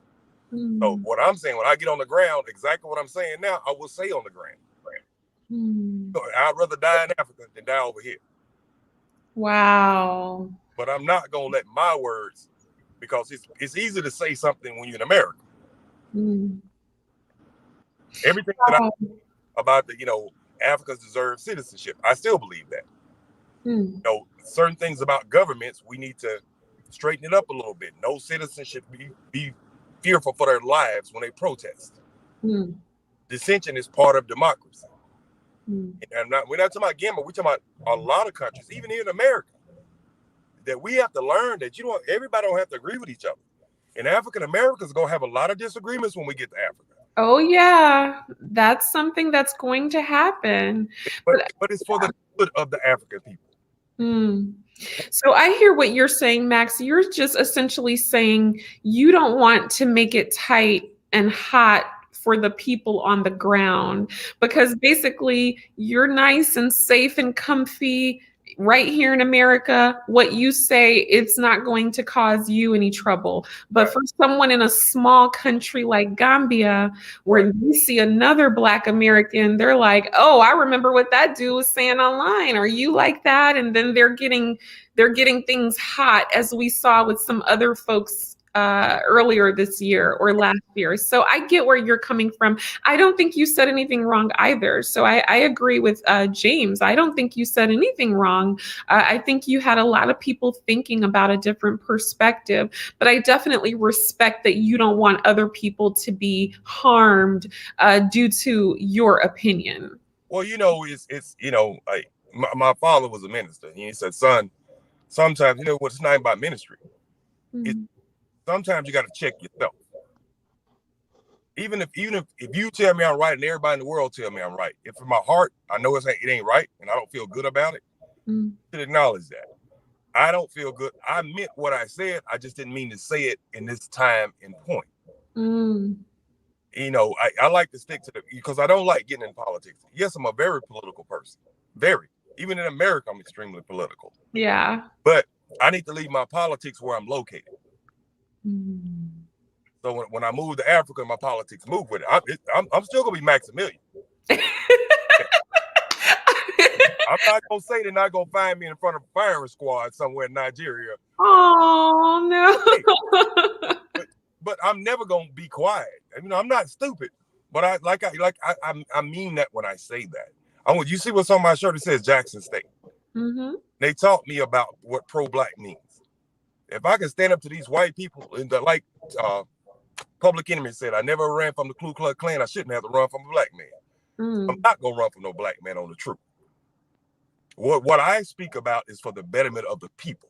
Mm. We're not gonna leave, as Donald Trump called it, an S-hole. Mm. Go over to another country, and which I don't think my country is that. My continent is that. But we're not gonna come over there and be quiet. Because there's wrongs in all countries. There's a lot of wrongs going on in Africa. I think the citizens should be able to have a voice. They should be able to speak. And there should be no physical violence against a citizen for speaking. Nobody should be killed for speaking. Mm. So maybe that's my purpose. Maybe I got to go over there and get killed because I'm not going to be quiet. No, don't say that, Max. No, I don't like that. Don't talk like that. No. I'm not saying nobody's going to kill me, but what I'm saying is I'm going to fight for justice wherever it's at. Okay. I'll protect the president, whoever the president is there, just like I'm looking at Uganda right now. Bobby Wine. I don't like what's happening to him, but that's not but I don't like what's happening to Bobby Wine. Got it. Well, I studied, my minor was African American studies. When I was at college, that's what I studied was Africa. So people, I'm just some idiot getting on YouTube talking about this is what I majored, this is what I minored in. Okay. Well, Max, let me ask you. Can I ask you to jump in on the topic today? So the topic today is about French-speaking Africa being the next hottest destination for Black Americans. We've seen Black Americans really flooding into Ghana and Nigeria, and we have two folks here today who are sharing why Black Americans need to begin to tapping into the French-speaking countries like Cameroon, Cote d'Ivoire, Burkina Faso, and so on and so forth. Can you spend a few minutes sharing your thoughts on that? Okay, I'm sorry. I had to do a little housekeeping, but oh no, you did the housekeeping. We understand, but remember, I'm a woman. So I don't want to, feel sad thoughts like you're going to be hurt or something. No. When I say that, don't take it that way. But I'm just okay. Let's get back to the subject. Okay. That I said that African Americans. I'm not saying there's anything wrong with French-speaking countries. I'm not saying that at all. But I'm saying I can just tell you now. African Americans at 40 years old are not going to learn to speak French. I took 4 years of French, and the only thing I probably could order one thing on the menu. I took enough to pass. French is a very difficult language, and if anybody's ever taken a French class, it's not an easy language. It's almost like learning Portuguese for an English speaking person. German, it's got German and English are pretty close, but I'm not saying it cannot be done. But what my point is, when you're moving to another country, you already don't know anybody. You got financial, you're trying to find land, you're trying to find a house, meet people in the community, you're trying to meet the chieftains. When you have a language barrier, now you've compounded your problems by 1% into tenfold. It's one thing to know when somebody's ripping you off, when you can speak a little English. It's another thing when they speak in French. And then they speak in the native. When I said native, I don't mean French. I mean the native African language, because I feel like if you move to Africa, you're obligated to learn the native language in whatever country or region you're in that country. And that's out of respect for the people, but trying to, speak French, speak English, then learn a foreign language for a 40-year-old African-American man, you're asking a lot. So I feel like if somebody just wants to go learn French, that's fine. But as a businessman, I got a lot more things to be worried about than learn to speak French. If I'm bringing in $2 million, $3 million, I'm trying to figure out where I'm going to get my business at. Is the government going to give me a passport? Who do I have to pay off to get what I need over here? And that's just the truth about it. So I'm all these different variables. So I at least need somebody, just a general person I pass by in the street, can speak my language. Because if you feel like isolated in Gambia speaking English or Ghana speaking English, how do you think you're going to feel in Senegal where they speak French and only French in certain parts? Can I answer one point? Can I answer just one point? One point? Yeah, sure. Maximilian, you said if you had 2 million, like you said 2 million, right? And you want to buy land or create a business, right? Right. And you might be worried about the fact that you don't speak French, right? Let's say you have $2 million and you coming into my country, Burkina Faso. Right. I can take you to a bank where people speak English. I can take you to a company that owns lands that can sell lands to you that speak English. So this is my interest. Whatever you want to do in my country, and you worry about the fact that you may not be able to communicate in French, I can take you to these groups where they can speak English with you. So when we say French-speaking countries, a lot of business are run by people who speak English as well. Right. You're not gonna be by yourself. In some instances, you may need a translator. Somebody, like let's say a chief, an example, a chief in the community. He may not speak English, but those are the instances you may need a translator to talk to him. But when we talk about businesses, why the Nigerians are in West French-speaking country, let's say Ecobank and UBAs. These are banks controlled by Nigerians, but they're in my country. We have a lot of people that I went to school in my country, and English was taught to us in high school. I'm not saying I was able to communicate with you then, but I could understand where you come from back then. So we still have people who can try hard to communicate with you. You know what I'm saying? So it's not, I know, I still understand it may be some instances where you may not be understood, but it's not a big issue. We already have Nigerians and Ghanaians living in Ivory Coast and Burkina Faso. They don't even speak French. So this is done. We have examples. We have examples already on the ground. Let me jump in a second. One thing you have to understand is that in those toward Africa, when Africa was divided, you talked about history earlier, DJ. When Africa was divided, the white men divided those African countries, and then you will find one tribe on one side, the same tribe you find on the other side. Okay, take for example Gambia and Senegal. In Gambia and Senegal, if you speak Wolof, you can get away with pretty much anything. So you don't even have to speak English in Gambia. You don't even have to speak French in Senegal. If you speak Wolof, you can get around. Right. The same thing goes toward every part of West Africa. And I've been to meetings where the entire meeting in Ivory Coast, the entire meeting was conducted in English. You guys have one chance. The chance that you guys have over everybody else is that you guys speak English. English is probably the one language that you always go to the furthest corner of the world, and you're gonna find somebody who speaks English. You know, you're always gonna find somebody who speaks English. Eventually, you have to adapt. So all we're saying, we're not saying it's gonna be easy, but we're saying that shouldn't be a barrier. You have to adapt, and you're always gonna figure out a way. Just go down for a month. You know what, Max?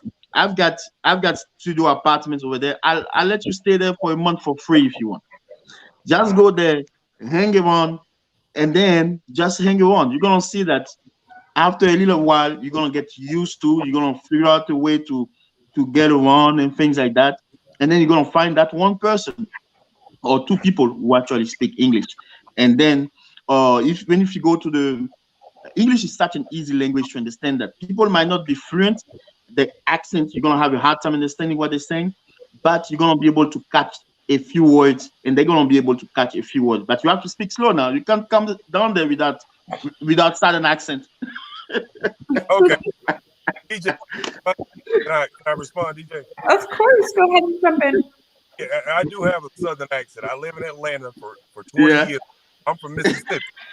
You gotta go slow. Who I am. Even worse, yeah. Somebody talking about how nice Mississippi, the sign says the hospitality thing.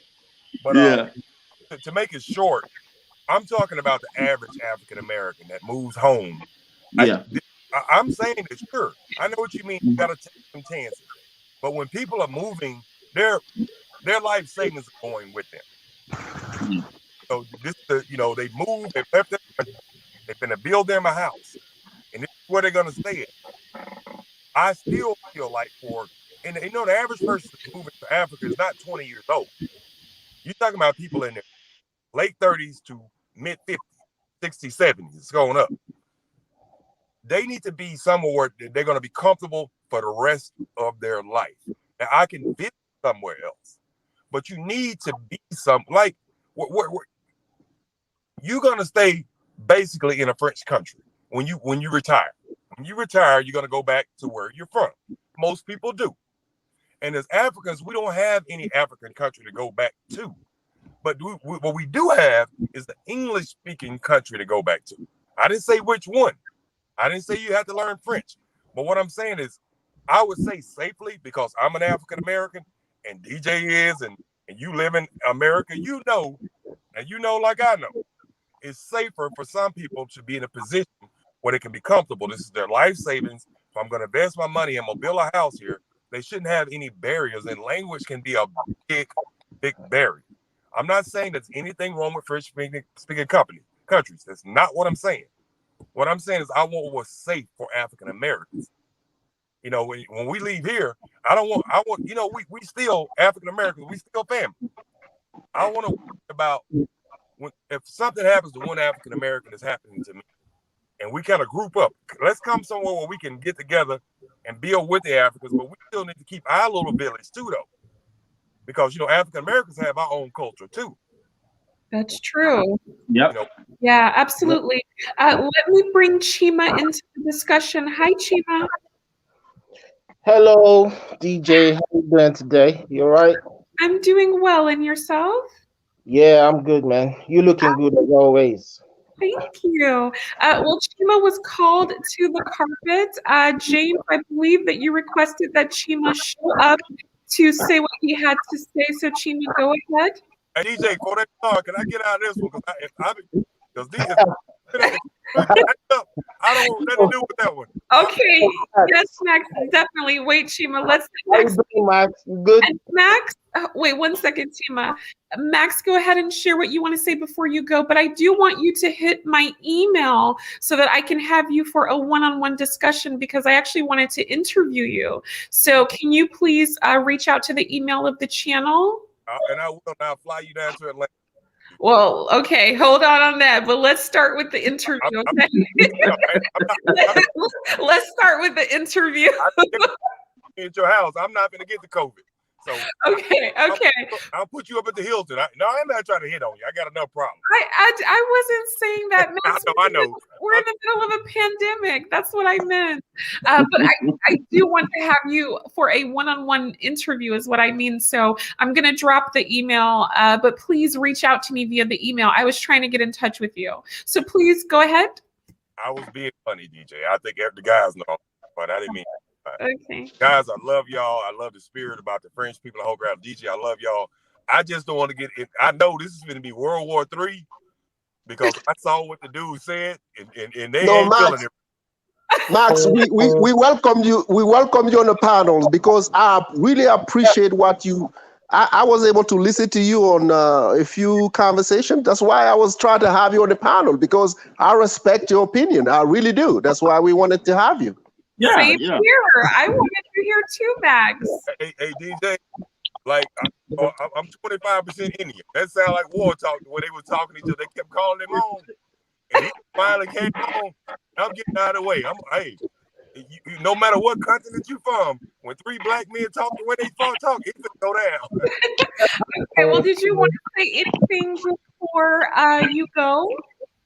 No, I just want to say I love you. I love all y'all. They love you, and I will reach out to you. And I'll see y'all next time. And I said I would show up, though.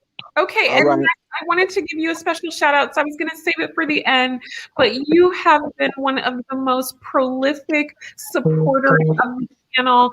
You have submitted more super chats than anyone else, I believe. And so I just want to say, while looking at you right now, thank you so much for supporting this channel. I appreciate you greatly. And I'm going to leave on this. The Bible says, "With much given, much is expected." You're doing what's expected. So that's why you get it. Okay, bye, Max. Love you, sister. Bye. Okay. All right, Chima, go ahead and jump in. All right. Before I say anything, I just want to say we must all learn to call a spade before we see it, or else it will the veil that covers it will hide its true identity. What I'm trying to say to my friend brothers, is not a statement of hatred, but it's a statement of fact. Okay, before the colonial people came to Africa, there were so many tribes and people that lived together. Like, for example, the people of Benin was part of Nigeria before. The people of Togo was part of the Ghana Empire before. So they came and they shared Africa into whatever they wanted, into a specific interest. They shared us like a piece of cake. Okay, so we had people like Kwame Nkrumah and Nnamdi Azikiwe, who I would regard as heroes, because Nnamdi Azikiwe was a student of Marcus Garvey, and he came to America, the first black university, attended the first black university, Howard University, ended up going to University of Pennsylvania and Lincoln University, getting a PhD, and he came back to Africa. And the young Kwame Nkrumah at the time came to Nnamdi Azikiwe, with a quest. And what was that quest? To free his people from colonial power. So Nnamdi Azikiwe as a lecturer, gave him a reference letter, and he was able to gain admission into Lincoln University. And he graduated and went back to Africa and fought for the independence of Ghana. So Ghana became the first African nation to get the independence, followed by Nigeria. However, other French countries came along. But what I'm trying to say, is that the French did not want to give independence. And what they did, they forced the French African countries to sign a treaty, that was binding, but would be later illegal in the eyes of the United Nations. And in that treaty, there were a couple of grounds. I have the document. I could send it to the guys here later if they want. And those grounds involved the colonial debt. Okay, colonial debt, which the French claimed that most of the infrastructure in these French African countries was built by them, and the education they had, and so many other things. So they had to pay a colonial debt. And that colonial debt is something that the French Africans may never be able to pay completely. So they're still paying that. Now, when it comes to the British colonial countries, these colonial debts were wiped out. There is still nothing like a colonial debt. I know my friend, what's his name? I can't remember your name, but you said that Nigeria was paying debts. Yes, we're paying debts. America too is paying debts to China. Every country in the world's got debts, but there's no country, that's an independent country paying debt of colonial powers. It's only the French African countries that do this. Secondly, there's another one that says that you must give the French companies a right of first refusal on any raw or natural resource discovered in the country. So let's just say if France discovers uranium in Niger, the Nigerian government cannot negotiate with China or Nigeria about how they're going to exploit that resource. They would have to discuss with France first. And if France is not interested in that resources, then they can now go ahead and discuss with every other person. Secondly, another one which I know is the most vital, which has got to do with their national security. Every single military weapon that they buy, they must go through France first. If they want to buy an armor tank, they must go through France first. If they need training for their French army, they must go through France first. Now, this kind of hold on this African country is got a huge impact on the rest of the African countries that are neighboring to it. Because if these countries are not free, and the ones that are neighbors to it are free, there is no way that that region will be able to grow. Why is that? Because my grandfather used to tell me one thing.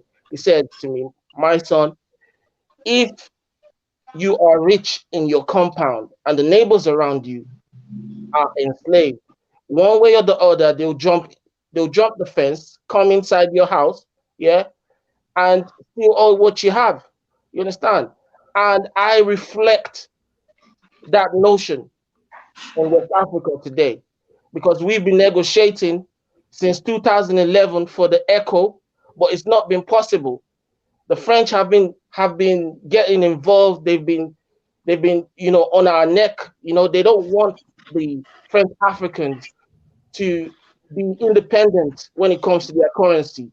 But now we're trying to negotiate that, and people like Alan Ouattara, I think, to be honest, is doing a good job, because he's what you guys call a person of the American experience, because he studied in the University of Pennsylvania as well, worked for a bit in United States as well.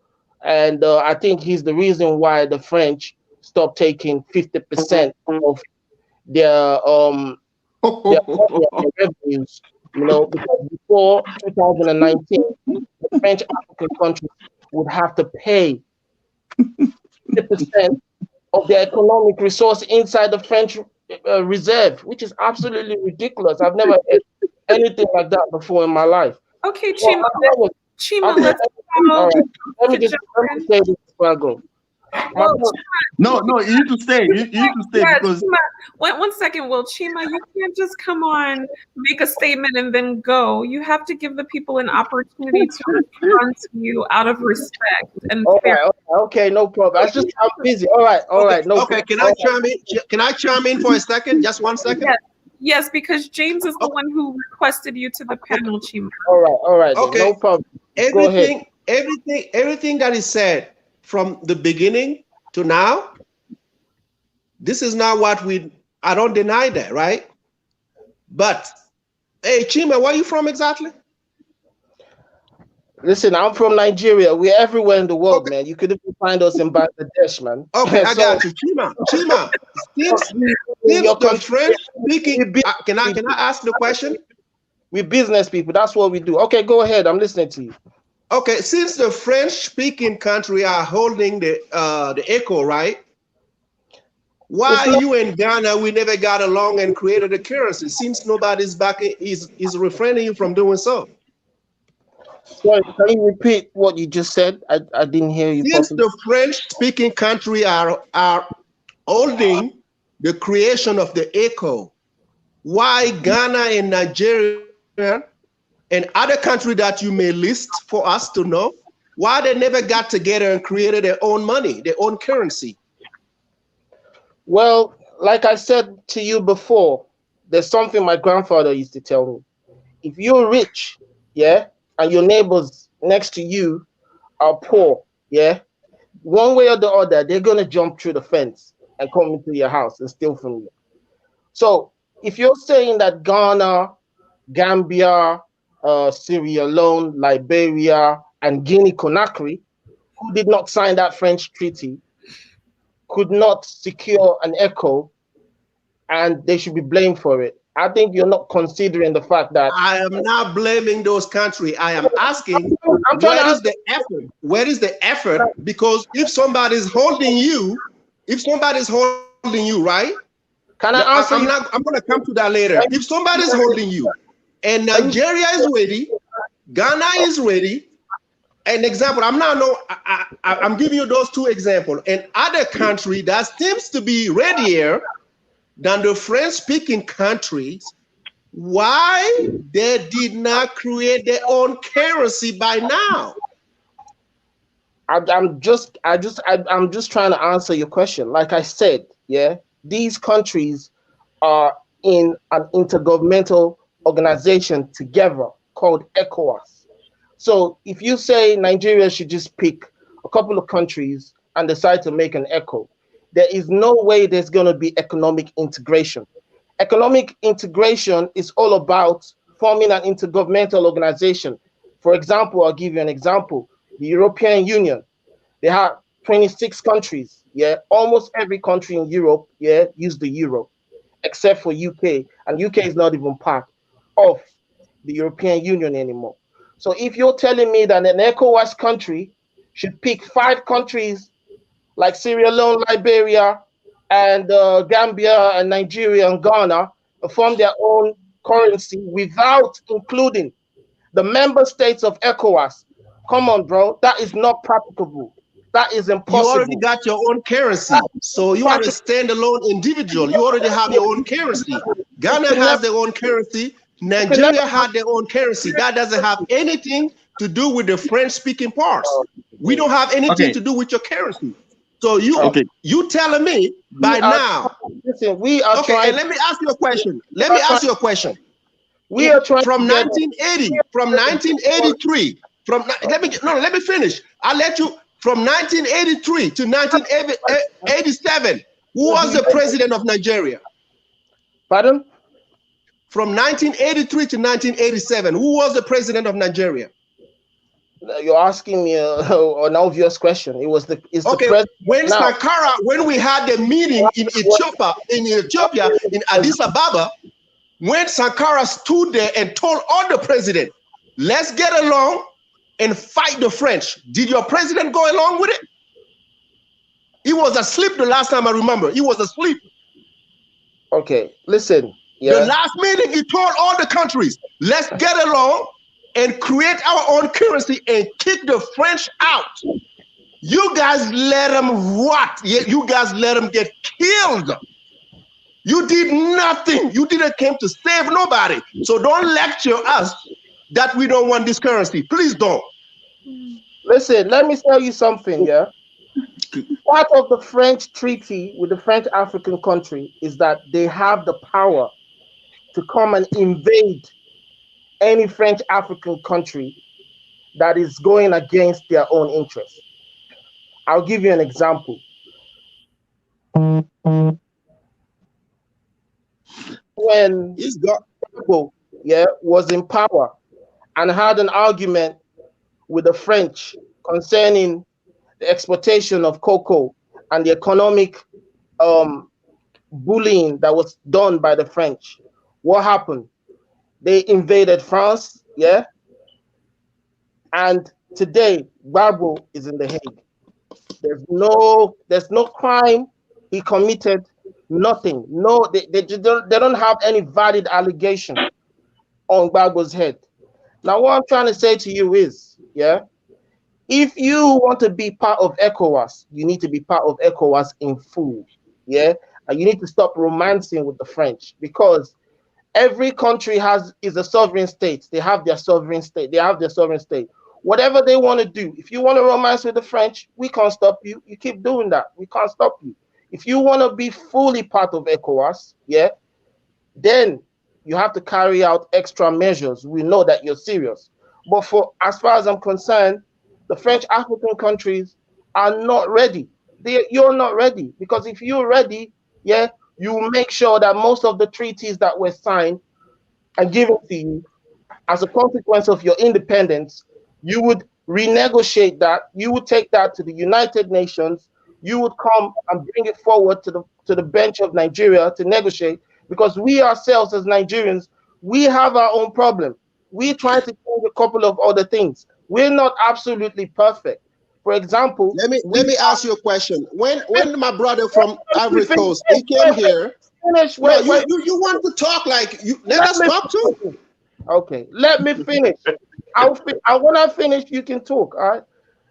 All right. We have a federal constitution that we are supposed to be running just as uniform like the United States of America, but we are not practicing a federal system. We're supposed to be practicing a federal system, and that's the problem that's happening in Nigeria today.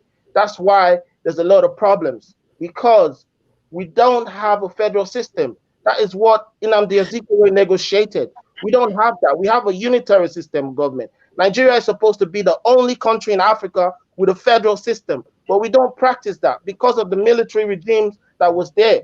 And now that we're in a democratic system, we're trying to change that. Secondly, the name of Nigeria is an eyesore. The name of Nigeria was gotten from the word nigger, but people don't even know this. People don't even know this. It is a combination of nigger area. That's the meaning of Nigeria. But it was that name, Niger, was anglicized. It was changed to Niger, but the real name of that, because Nigeria was a coast for where the colonial master came to get niggers from. That's what it was called. It was called. Please do not use the N-word on this channel. I'm sorry. Do not allow racial slurs of any kind, no matter if it's from Black people or otherwise. That is extremely. Chima. As we speak now. I apologize. I will never use that word. I will speak. Chima. Wait a minute. Excuse me. I'm going to mute everyone. I am absolutely fine with intellectual discussion where everyone can express themselves, but it is absolutely not okay to use a racial slur on this channel. I do not appreciate it, and I find it highly offensive. You can explain your point without using that word. Thank you. Okay, once again, apologies for that. Chima. Yes. As we speak right now, I want you to give me the name of a president, the French-speaking country, the president in the French-speaking country who are against the formation of the ECO. Please give me their names and tell me exactly. Give me their names who are against the ECO. Please. Please, can you give the guy from Ivory Coast a chance to talk, please? Because give me their names. Give me their names, and I will shut up. The names of what? Of the president who are against the ECO. You said the French-speaking country, the president. That's not what I said. You said that, right? That's what you said. If I understood quite clear what you said. I did not say anything about presidents. I never mentioned. Okay, you said the French speak. You said something in that regard. What did you say exactly? I said the Francophone countries. Okay, give the Francophone country. They have president. They have head of state. Give me their names. The one who are against the ECOs, who don't want the ECO at all. I want to know because they already stated their position about the ECO. So if you know. My problem is with Alassane Ouattara and my brother from Ivory Coast. He explained that exactly why the guy doesn't want that. So if you know any other president who is against the ECO right now, give me their name. Because the president of my country, he made it clear, we want the ECO and we don't want to be with the French. If you know any other country, please, I'm listening. Brother, like I said, yeah, the problem of the ECO has been since 20 years ago. Yeah, it's like since 2011. Okay. Well, you dancing. I'm sorry, you dancing with me. I don't want to hear. Since we've been negotiating the ECO, it's been like 20 years. So I'm not really interested in knowing who the presidents of the French Francophone countries that don't want this to happen. It's not them. They're not the ones who don't want this to happen. It is the French themselves. The French are in charge of these Francophone countries. So it's not got anything to do with whether the French presidents want it or not. It's got absolutely nothing to do with the French presidents. They are subservient to France. They are subservient. So whatever France say, they do. So it's not about their decision. It's about France themselves. You know, that's all I need to say. Okay, right. Shima. Shima. Yeah. No, you have to say. You said a few things that were. I do this to myself. Yeah, you said a couple of things that were like misrepresentation that I have to. I don't want the audience to take. No problem. Go ahead. Yeah, I don't want the audience to get it wrong. Okay, first of all, you said Ouattara is the reason why they don't deposit the reserve in the French treasury anymore. I can tell you that right now. That's like a total false statement. If Ouattara had his way, we will still be depositing our reserve in the French treasury. The reason why we don't deposit our reserve in the French treasury is because there was a big pressure that came about because of the youth, the French African youth that were complaining about the system. Thank you. You know, so Ouattara has nothing to do. Ouattara is a puppet. So don't even mention him when you talk about African unity. The problem with the ECO is that you have different. There's a political problem, of course, that you mentioned with the French and stuff like that.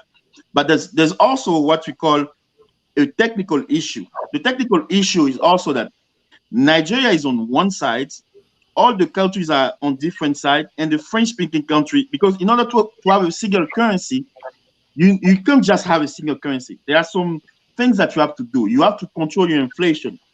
Your deficit has to be under a certain threshold. Nigeria and Ghana's deficit are not under that threshold. They're like bigger than everybody. So for them to even be ready to have the ECO with those French-speaking countries is going to be like a big issue. That's the technical aspect of things. But this can be overcome, okay? When it comes to the political aspect of things, everybody wants that. I want to use my same currency and go to Nigeria and be able to purchase whatever I want to purchase. It makes sense. And that's what we're all fighting for right now, okay? That's what we're all fighting for. But we can't just put it on the French. I don't like the French, but at the end of the day, think about it this way. What do you want? In Africa, especially in those French-speaking African countries, you have what you call an oligarchy. You have a certain minority of people whose family or who have been making so much money based basically on the political connection and the relationship that they've had with France. And those people still have the power to make things happen. Ouattara is one of them. Okay. And there are tons of people like that. And those people are always going to try to fight against us. So the French themselves, although it's in the best interest because of all the companies, they're not the one doing the dirt. The dirt are those what I call what African American would call Uncle Toms. Those are the ones that we are trying to fight right now in those French-speaking African countries. As far as like you said another thing that about Nigeria, for example, Nigeria is not like Nigeria is making a lot of mistakes here. For example, the free African free trade area. You know, do you know that Nigeria did not sign that? Nigeria is not part of it. Nobody told Nigeria not to be part of it, but Nigeria is doing their own thing when it comes to unity of Africa. They're going against it as well. So you have a battle of egos between all those countries, and that's why we need to stop. Okay, like for a long time, for many years, Nigeria closed the border with Benin Republic. You know that, right? That was the biggest issue. So within ourselves, we're putting up barriers against each other. This has to stop. This has to stop. Now, the African continent has one thing that no other continent has, is that we have a strong diaspora. Whether it's us who have migrated, or whether it's African Americans or Caribbean Americans. Those people come with a wealth of knowledge. And those people are the ones who are going to influence the way things are going to happen in the next few years or whatnot. So that's the reason why I'm on this show right now, because we're trying to get those people involved, because all of us can bring something to make Africa better. And this infighting or whatever, this battle of ego has to stop. That's why I don't even want to get into that, because I don't think that's the proper way of going toward it. Nigeria is somebody just said that Nigeria signed it. Okay, if they just signed it, but they were making a big deal about not signing it a while back. You know, when everybody was signing it, Nigeria did not sign it. So we need to work together. French-speaking Africans, we want the echo. We want the echo, but there are some people stopping us, and those are the people we're trying to fight right now. That's what I want to say.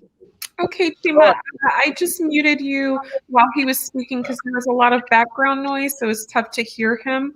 How would you like to respond? Okay. There's so much respect in what you just said. But in relation to Alassane Ouattara, you need to understand that the Ivorian youths have been protesting for many years. It's not today. They've been protesting for so long. And if the protest was able to have an impact under his regime, I think you need to give him credit for that, because there have been other presidents, and during the protests, nothing changed. It was still the same. So for you not to give him his credit, I don't think it's fair. So in relation to you're talking about the African Continental Free Trade Area Agreement. That's what you're talking about. Yeah. Nigeria was one of the first advocates of that treaty. And in case you don't know, we signed it. Okay? We signed the treaty. But the only reason why we didn't want to sign it was because of the Francophone countries. The Francophone countries were not absolutely free. So now that the French doesn't take your treasury, does not take 50% of your economic revenue anymore, we now feel more comfortable to sign it.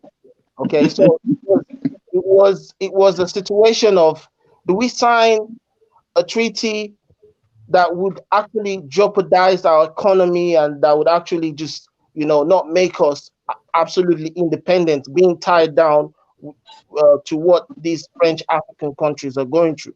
That was the reason why we didn't sign it. We had to negotiate. We had to look into, what were the odds behind that before we went into it. That's why we didn't sign it early enough. So now that we signed it, now we now have a common understanding. However, I'm saying to you that every other thing, also the things that Akon was complaining about, because when Akon came to Africa, he's a Senegalese, but born in America. But when he came to Africa to invest into solar energy, trying to light up everywhere, he had to go through big trouble. I'll send the interview to you. If you give me your email, I'll send it to you. He had to go through big trouble with the French because that was a business of national significance. That was a business that would, probably, affect the economy of, the Francophone countries. The French are getting a lot of money from that. So if you have someone else coming in with an alternative route for power, you're probably going to take a lot of money from the French. So they didn't want to give him that. You understand? So you have to go to other countries. So, my brother, it's not any beef. And No. It's in relation to the other guy who said something about Sekou Touré. Sekou Touré is to me part of the greatest legends in Africa. I put him on the same level as Nnamdi Azikiwe, Kwame Nkrumah, it's not Sekou Touré, sorry, Thomas Sankara, as you said, right? Thomas Sankara, not Sekou Touré. But Sekou Touré was a legend. But you're talking about Thomas Sankara. Let's not forget Thomas Sankara was killed because of his worldview, because of his dream for Africa, because of the dream that every single African wants, which is everyone come together, get off all the borders, you understand? Have one voice, have one, one rationale for everything that we do. That's the dream, that's the African dream. That's what everybody wants. So it's not a thing of personal, beef. I'm not saying it because I'm saying the English Africans are better than the French. No, that's not the point. No. We have our own issues as well that we're trying to solve. We have our own issues, and that I've already spoken about it, and we're working hard to solve those issues. But we need, the Francophones to stop the romance of the French. You need to be more focused on, Africanism and African, liberation. So, thank you guys. Okay. DJ, can I add something? Yes, absolutely. Before you go, it's not a beef. I saw my brother coming and representing the Francophone Africans, and I just jump in, and I'm trying to, be next to him so we can talk about Africa in general. Yeah. And when you come in and you like the Francophone Africa, it's like a big statement for us, and when you talk about Nigeria, you said you have your own issue to solve. I get it. Every country in Africa has their own issue to solve. So when you're talking about Ecos, the currency, and we have president prior, coming from the French-speaking country, talking to Nigeria, talking to Ghana, talking to other countries that already have their own currency, telling them this is our problems. Can you guys get involved with us so we can fight? And those countries chose not to because of their own self-interest. So at least you can understand where I'm coming from today, asking you, where were you when this guy was asking for help so we can create that currency? You were nowhere to be found. So I want to participate in that conversation, but I don't want to listen to you as like you trying to lecture me that my country is part of the problem. When you mention Thomas Sankara, he's from my country. I know what that guy did for Africans. I know what he represented for the youth in Africa. No Nigerian, no Ghanaian, no one protected him when he was by himself on the forefront trying to fight for us. When he got killed, everybody got quiet. This is a lesson you have to learn. When you said Nigeria is a superpower in Africa, they kept quiet. So the next man on the outside looking in, okay, look at what they did to Thomas Sankara when he spoke about those problems. My brothers and sisters did not come and back me up. Therefore, I'm going to be quiet. I'm going to go by what Frank is telling me. So James, don't be surprised. This is going to happen. Yeah, but James, this is going to happen. We're looking at I'm looking at Ghana and Nigeria. You are a superpower. Where is the backing? James, if there is no backing, James, a lot of mistakes have been made in the past when it comes to that.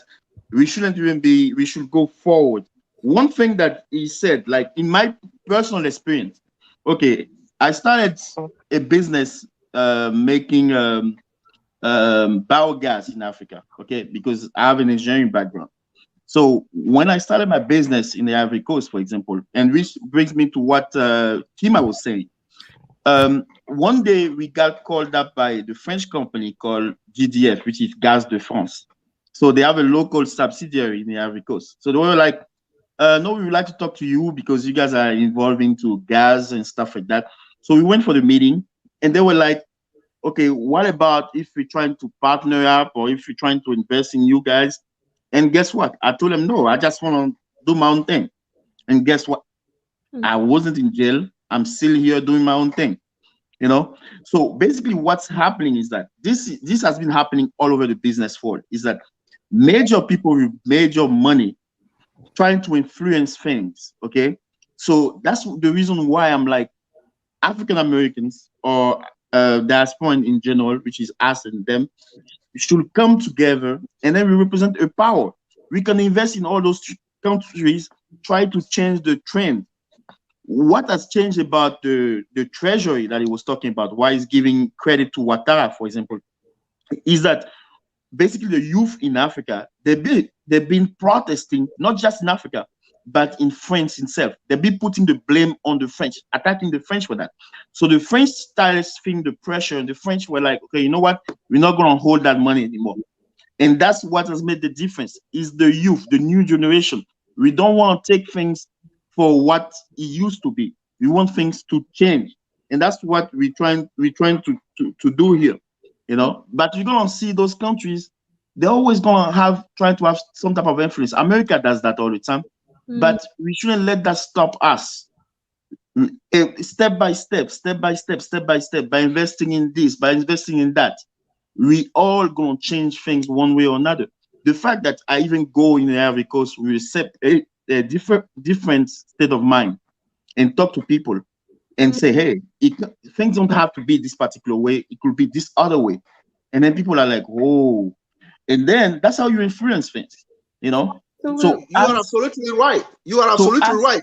So we have a strong power in doing these things. And that's why I really want, and I think we really need the help of other people in the diaspora, not only like African Americans and people in the Caribbean, because they have a wealth of experience dealing with those kind of things. And if they come in, whether we like it or not, it's going to change things. Change is inevitable. So that relationship with France has gone down toward the years. Yeah. If you look at the numbers, because I'm a number guy, if you look at all the numbers, you're going to see that the French influence in those African countries is definitely not what it used to be years ago. So it shouldn't be talking in this narrative. And this is one thing that I hate the most. And I think that's what's the problem, is that some of those people like Kima want to take people like Sekou Touré and others as like superstar. Don't get me wrong. When it comes to the Pan-African movement, they've been great. I applaud them. But some of them have used the Pan-African movement in order to consolidate their own power. And that's when they messed up. We had the same thing with Mugabe in Zimbabwe. Mugabe fought the independence war for Zimbabwe. He came into power. Did he have to stay in power all this time? No, it did not. So when they come into power, they say, okay, I'm a Pan-African. And then they say, oh yeah, here's a Pan-African. We should all follow this guy because we all want to be united with our friends, our brothers from Ghana and from the diaspora or whatever. And in the meantime, this guy is going to sit down and stay in power forever.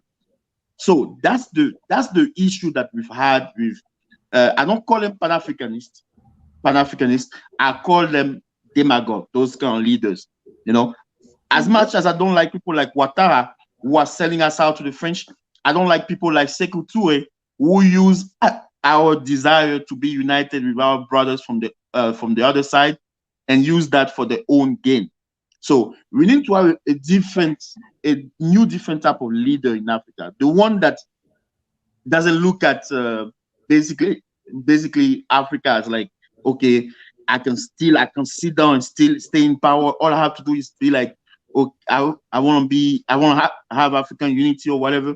No, you need to work for your own people. So Kima, please don't ever use Sekou Touré and some of those leaders again, because there's no point in staying in power if you're going to divide your brothers. And that Ouattara, please, Ouattara is not an example. Okay, okay, thank you. So let me jump in here. Lots of amazing information that has been shared. I think that was actually really enlightening to hear about how those decisions really impacted the relationship between Anglophone Africa and Francophone Africa.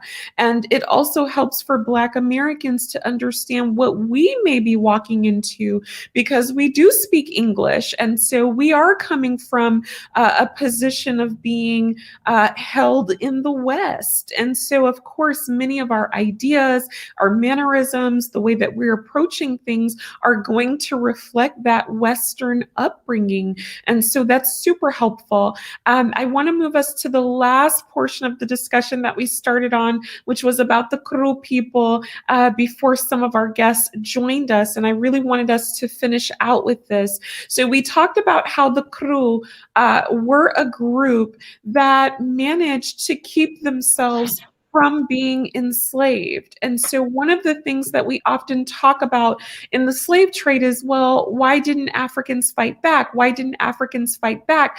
And what I want to say is, Africans did fight back, and the tribes that fought back are still in Africa. Yeah. So we do see that there are specific groupings that had such a reputation. And I was so astonished when I read that the Kru would rather kill themselves than allow themselves to be taken into slavery. And so what I want to talk about, James and Will, are 2 points on that. Number one, how does that history in tribes, in this case the Kru, impact potential relationships between Black Americans and that group? So for example, the Kru are coming from a background of having, number one, fought Europeans. They're coming from a background of being willing to die instead of being enslaved. They're also coming from a background of having worked with the Europeans. So they actually did participate in the slave trade in terms of teaching the Europeans how to navigate the waters. They would often be sailors on the boats, and they differentiated themselves from enslaved people by, number one, tattooing their foreheads. So they implemented a practice of tattoos on their forehead. And the second was that they would dye, wear indigo dye color. And so this would indicate to the Europeans, the British, the Portuguese, and so on, that this person was from the Kru tribe and that they were not willing to be taken into slavery. How does that kind of history impact the relationship that we're going to encounter on the continent? Well, I mean, it impacts the relationship because for many years or throughout this entire, like I was talking about the narrative earlier, is that a lot of African Americans have been saying that, oh no, you guys sold us into slavery, and which it has not been the case. Like I said before, history was written by the colonizers. The colonizers could have made themselves look good when they wrote that history. Now, I'm not saying that nobody was sold or whatnot, but throughout history, as you have uncovered, is that there are some groups that actually did fight. We had the same thing with the Zulu in South Africa. We have some other tribes, throughout West Africa and East Africa. So some people tried to fight.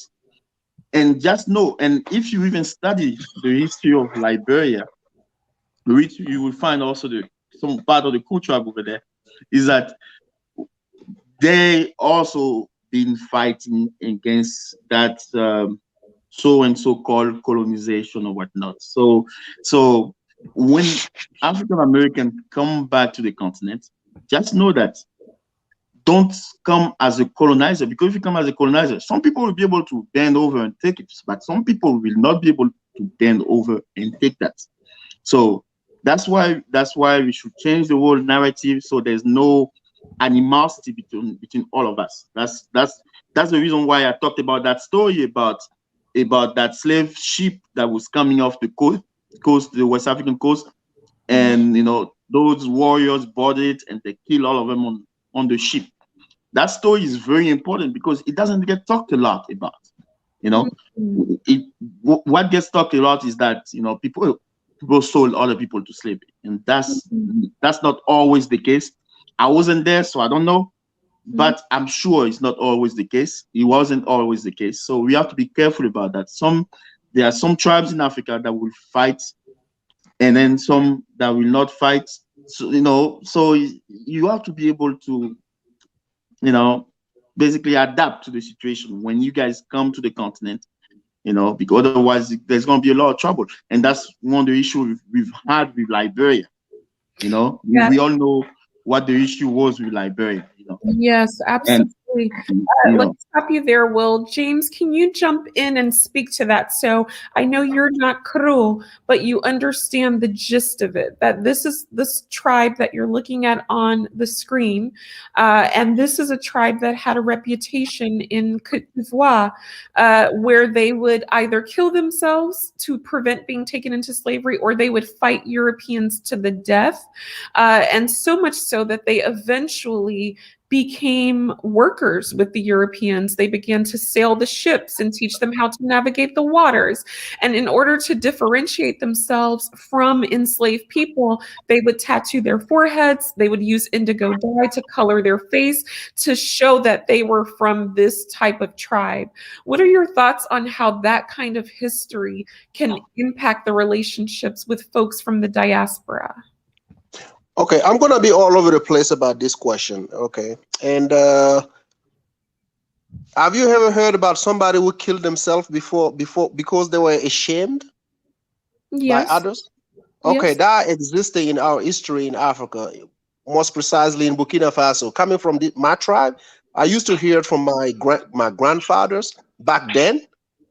If somebody got singled out because they did something wrong, they will rather go kill themselves rather than face the rest of the people. That's what I was told. And the next point, that in the United States, a lot of people did not know that many tribes fought back. They did not know. They thought everybody kind of we lost, and you guys can come in and get whatever you want and go. A lot of people did fight back. We still have those tribes and those agreements that still exist till this day. They fought, but a lot of people are ashamed because of the end result, right? Where is the pride in coming and telling people we fought, but at the end we lost, people got taken? They don't want to really dig into that because this is a past. This is hurtful to them, So when you go to Africa as an African American person and you come across someone who has a strong view about your culture and your identity, maybe you may want to take some time and learn about where they're coming from with this. It's not a rejection. Those people are doing it with others who already lives in that country. My tribe example, we don't respect certain tribes, but there are certain things we don't accept from certain tribes. You see what I'm saying? It's not like we fight them, but we're like, okay, we don't want to do that over here, right? But we understand, we get along, we live together, but we don't want to do that. Wow. So interesting. Right. So basically, no one wants to be forced to do something. I don't want to be someone else. You see what I'm saying? I don't want to go. which is sometimes is a problem in Africa. You know, some tribe may feel like, okay, we're supposed to be ruling you and we're supposed to be based on the history, right? My tribe is, we like what, maybe 50, 60%. So we can do whatever we want, right? By population size, we can do whatever we want, but it's not supposed to go down like that. But based on our history, that's how it was run, right? That's the Moshi tribe. That's the Moshi tribe, and we're supposed to rule. We're the rulers. Before the white man came, we were the rulers, right?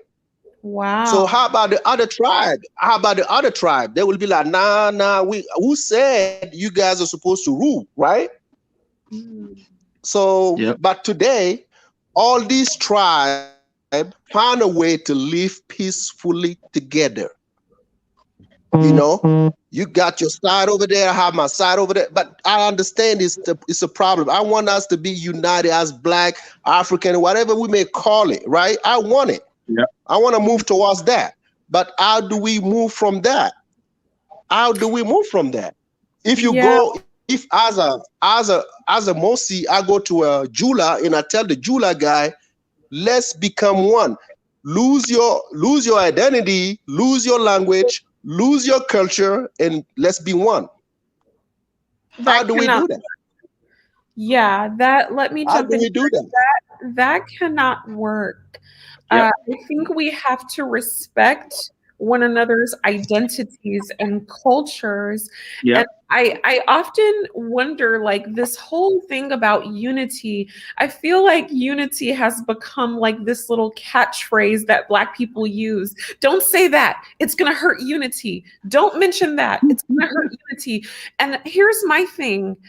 We can't all unify if we're not willing to talk about the truth. So I want to unify, but not if it means I have to lie about what has happened, because that is not a real unity. You cannot move forward if you don't understand what happened. I think we can reconcile, but that reconciliation has to be based on fact. It has to be based on truth. And I want to get into some other things that you said, James, but first let me just shout out a super chat from Maximilian. Again? Yeah, well, he's loving the show. A lot of people are enjoying the show. And Maximilian sent over $4.99, and he says African history has always been messy because the European has always been involved. We need to look past our differences and focus on building together. Well, thank you so much for. Well, you got a round. I agree. Yeah. You got a round of applause from Will. Yeah. You got an agreement from James. And I want to thank you so much for making super chat, Max. And if you want to be like Max, I see a lot of you saying you're enjoying the show, you're enjoying the information. Please consider sending over a super chat or a Cash App. It is so appreciated. Now, James, I want to dig into something that you mentioned about people that will kill themselves from shame. And that is something that's important. And I want to talk about, number one, what is an example of something that you find unacceptable? Because you said there are some things that you cannot accept from another tribe as a member of your tribe.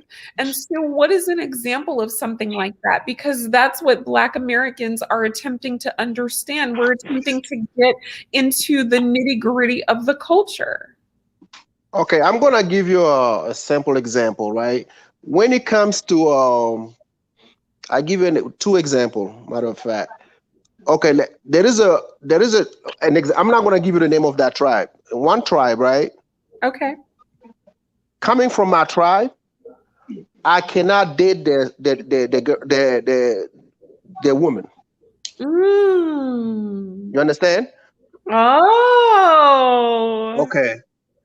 This is how they don't date outside the tribe. This, you see what I'm saying? Maybe you can see a small percentage, like 0. whatever %, they don't date outside the tribe. And there's another one.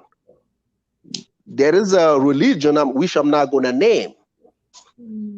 By my name, if I go to that lady's house and they find out we're not from the same religion, I will not be able to come back. Do you understand that? I do. It's a small percentage. I'm not saying it's all over the place. It's just, no. It's really small, but it's still a problem, right? Yes. Those are the things I wanted to talk about. Yeah. And so, and I think that's something important for Black Americans to understand, is that in these countries, and the example for James would be Burkina Faso, all of these people are Black, but even they cannot all date one another. They cannot intermarry with one another. And so there are bloodlines that come into play. There are traditions that come into play. And so let me correct myself. Can I? I'm sorry. Let me correct myself. Go ahead. When it comes to the dating, you guys can, I believe, sometimes you can date, but when you wanted to take it to the next level, then yes. Right. So you cannot marry. You cannot marry. Right. The dating, you can try, you can hide it, you can do it without the parents knowing it. But when you want to go ask the lady's hand to marry, then yes, it's now a problem. It's so, now. Yes. So can I ask a question? You know, back in the days, also towards some different tribes in Africa, FGM, which is female genital mutilation, was something that was practiced. Nowadays, it's something that is like outright illegal throughout Africa. I mean, if somebody catch you do something like that, you're gonna go to jail. My point is, in our culture, not everything should be celebrated, or not everything should be applauded, or whatever. Not everything is good. Some things in our culture should be outright banned. For example, not being able to date somebody from another tribe, to me, that's ridiculous. We should be banning that, just like we are banning female genital mutilation. So I totally understand what you're saying. And that's one of the areas that we all need to focus on, because throughout Africa, you see that. You see some tribes that are not allowed to date other tribes, and that is totally wrong.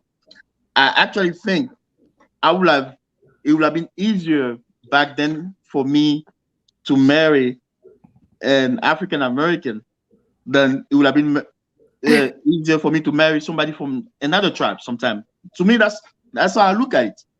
You know, because, you know, anyway, I don't understand why, but that's something that has to be changed. And that's why all of us, we need to work hard to change those things. And when I say that we need to change, we need to bring African unity, it's not just because we all want to be united. Some of those things, some of those cultural, you know, things that we used to do, we need to ban them outright. It needs to be changed.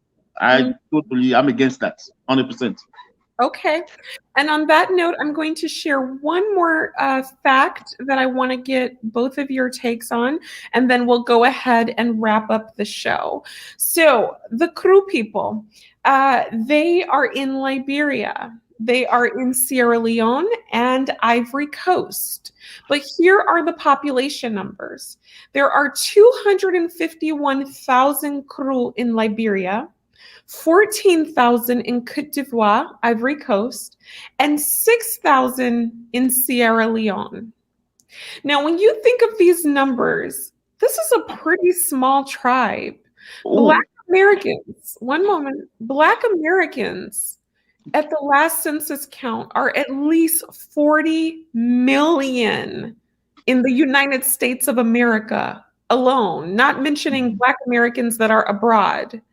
So my thing is this: we have lots of tribes in Africa where Black Americans are actually larger in population than these groups. Yeah.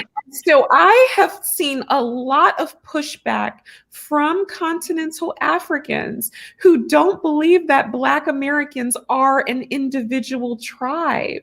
And I think we need to really tease that apart, because I can think of probably 10 tribes off the top of my head where Black Americans are 10, 20 times that number. And if we were all to go back to Africa, we would make up larger populations of whole countries. So I want Black Americans to begin to understand that when you look at these ethnic groups in Africa, they do not have large numbers than you just because they have a country or just because they have a territory. You as well constitute a specific group of people. So I'm going to first have James respond to that. The numbers, just in terms of how Black Americans outnumber many tribes in Africa and what that can mean logistically, and whether you do recognize Black Americans as their own tribe. And then Will, you can jump in and we'll wrap up. Go ahead, James. Okay, let's go by the size, right? If you remember, I told you I come from a tribe that is like 65%, right? Representation in my country. So, but over the years, we learn how to live together. We don't even have written agreements, but we learn how to live together, respect each other. So when you're talking about African American moving on the continent, what that means for me is we need to forge those relationships with other tribe, right? Mm-hmm. If you want to be a unit. As an individual moving to Africa, like a country in Africa, so you can decide exactly if I want to be with this tribe, that tribe, if you want to be African, whatever you want to be. But if you're gonna talk to the people on the ground as a unit, then we need to broker some sort of agreements, right? Yes, we do. We can get along and respect one another. And this is what I want, by the way. This is what I want. Yeah. If I'm seeing let's say the Gambia, I'll give you an example, the Gambia or Ghana. I am showing a lot of African American moving there, but you have to get together. This is not up to the locals. This is up to you. You get together, you form those coalitions with all the Ashantis, the others. We are this tribe here. This is our identity. We want to respect what you guys have going on, and how can we interact together and broker those agreements. Yeah. You see what I'm saying? Yeah. That would be something you should look into. But if this is not done, I am telling this because this take years. This take time. So don't get frustrated if that doesn't happen overnight. It takes time. And you have to be willing to do that. You know, I don't want an African American going to Ghana and tell them, hey, oh, they don't respect my culture. They don't respect where I come from. No, that's not what we want for my brothers and sisters here. We don't want that. If you are strong about your identity, if you're strong about your culture, represent that wherever you go. People will respect you more. Yeah. If you go in there and tell them, I understand, we share lineage. Some people were taken from Africa, they were sent to the Americas, and you want to know about that history, you want to know about what happened and make peace with yourself, I get it. But your identity should be unique. Yes. Your culture should be unique, and you protect that. Other people will respect you more if you do that. But so if some people chose not to do that, the locals cannot be blamed for that. You know, the locals cannot be blamed for that because they can see you. Some locals can see you as a tourist. Some locals can see you as someone who is coming back to I don't know. They have things they can think many things of you, right? So you decide because back then they were now showing a lot of African American. Let's agree to that. So if you pop up today and you want them to know exactly who you are within 2 months, you are asking a lot because they don't know. Okay, absolutely. So it's gonna take time. You know, don't put your hands and don't put yourself in harm's way because that's not what we want. You know, okay, if you go to Africa, you come to Burkina Faso, a lot of tribes are going to claim you because it depends on how you interact with them. You go there, the Mosis can see you and be like, oh yeah, my Mosi girl, my Mosi lady. And another tribe can be like, my Jula girl, my Jula lady. It's not because that's what they do. Yeah. Yeah. That's what they do, you James, know, and that's how to, it's for you not to push back. It's for you to be like, hey, I got my own identity here. You see what I'm saying? Yeah. I can still respect the fact, because they're doing this as a form of respect. 100%. It's not because they don't respect your situation, but they're doing this because they want to tell you, you are us now. You see what I'm saying? It's not to tell you, oh, you don't have anything here, we don't respect what you're bringing. No, they're doing this because they want to make you feel like you are one of them, you are part of them. You see what I'm saying? Sometimes I see a lot of African Americans telling their brothers, oh no, we have our own identity. If we go to Africa, they will say, no. Be a unit. If you're not a unit, yes, it's going to be hard. It's going to be hard for you. If you are a unit and everybody understand, my tribe, the Mosi, if we go somewhere, we are Mosi. We are Mosi. I don't have to teach that to my brothers and sisters. They already know. In Japan, in China, in the United States, we are Mosis. This is our tribe. Wow. James, let me stop you there. That was powerful. And I really, really like that you are sharing with our Black American brothers and sisters, and I am Black American, that it makes no sense to renounce your identity when you go abroad. You can be brought into the unit, you can evolve, but to deny who you are, to deny the uniqueness of your story, people will not respect that. I see so many Black Americans, I'm not American. You are clearly American, and you make it more obvious with that. You don't have to denounce who you are in order to forge this new identity or this new celebration in Africa. This can be the next chapter. This can be the future. And we bring with it our own history. And before I let you jump in, Will, there's another super chat from Maximilian. He's hanging with the grandkids today, so he can't be with us online, but he is with us in the chat. Maximilian, big baller, shot caller. He says, we want to move home, but we don't want anyone dating our African women. They belong to us. I agree. Wait. Come in numbers. Come in numbers. Come in numbers. Don't make them wait.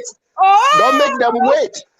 Don't make them wait, because if you don't come fast. Come quick and come fast. Max, polygamy is legal. Polygamy is legal. James said come fast, because if the Black American women get there before you, I don't know, the Mosi men or the men from the Kru or the Jula, they might be shooting their shots. So you have to there fast. And one more point I wanted to make, St. James, before we move to Will, is you said we have to broker agreements. And I couldn't agree more. I think we need to approach this from a very diplomatic perspective. I think we need to approach this using the traditional systems like the elders that we talked about earlier. Now, I don't want to necessarily see pastors leading this, because not all of us are religious, and I don't want this to be based on religion, right? But I think we can definitely agree that there's something to be said for the traditional African systems. And so I do think, as a next step, that Black Americans should begin to think of how can we broker agreements with specific tribes. So maybe not the Nigerian government, right? Because they don't want to hear from you. Not the Liberian government. They don't want to hear from you. They're diplomats and they're about the money. But I don't think there's any harm in connecting with people from the Musi, from the Kru, from other tribes and saying, let's broker some deals. Let's broker deals for how much land we can get in your country. Let's broker deals for what intermarriage might look like. Let's broker deals. It can only benefit us to do that. Black Americans, we have to start thinking from an international perspective. We are an ethnic group. And so I wanted to say, James, that was powerful. Definitely make sure you email me after this live. We may need to do a one-on-one together because I think that was an incredible idea. And Will, I'm going to let you hop in. Same question to you. I read out the numbers. Black Americans, 40 million. Kru tribe, 290,000, around that number in Liberia. And then we had some in Sierra Leone and Ivory Coast. So just by the numbers, Black Americans at 40 million outnumber this tribe and many tribes. So how does that impact, number one, us being recognized as a tribe? And what do you think that will mean for relations as we're coming into the continent in big numbers? That's why I love Liberia. That's one place. Wait. I'm sorry. Wait, I have to interrupt you. Oh, sorry. Wait a minute. Hold up. Wait a minute. Let me put. Oh my goodness. Maximilian has just dropped 99.99. Maximilian has just dropped $100. Wow. Wow, Max. That's what I'm talking about. Oh my gosh, Max. I gotta give a little shake for you, Max. Oh yeah, please. Oh wow. Yeah. Okay. Maximilian, this is the largest super chat this channel has ever received. Yeah, Max. Wow, Maximilian, I have to give it up to you. Thank you so much. Wow, round of applause. Max. That's the real one. It's a real one. It's a real one. Max is a real one. Yeah. That's a real one. You know what? Let's do something special for Max, brothers. Will, in your language, can you give Max some praise with his name in it in your native language so that he can feel the love from our Kru brothers and sisters? And then St. James, do you mind doing the same as well from the Mosi people? Max, aboy. Wow. Congratulations, thank you, all the good things, man. Happiness, all that good stuff. Wow. And James? Max, I'm not barka. Antuka Surya no ni for how ororare bubolma. I'm not yelle. Oh, and what does that mean in English? It means whenever you're in Africa, reach out to me, man. I will return the favor. Oh, well, Max, you just got major love from our brothers on the continent. I know you have a lot of Nigerian blood, but you just got some love from our brothers from Burkina Faso and Ivory Coast. And in English, as we would say, thank you so much, Max. I just have to give it up to you. You are the GOAT, and you are a VIP of this channel. Oh, yeah. Always welcome. Wow. Thank you, Max. Okay, Will, go ahead and jump on that. Yeah, I like to take the example of Liberia because Liberia, I love that place. So in Liberia, for example, the American or Liberians, I consider it's sort of like a tribe by themselves, you know? So it's something to be embraced, okay? Two, when you take one African American, for example, and they have a DNA test, you're gonna see different makeup of different tribes.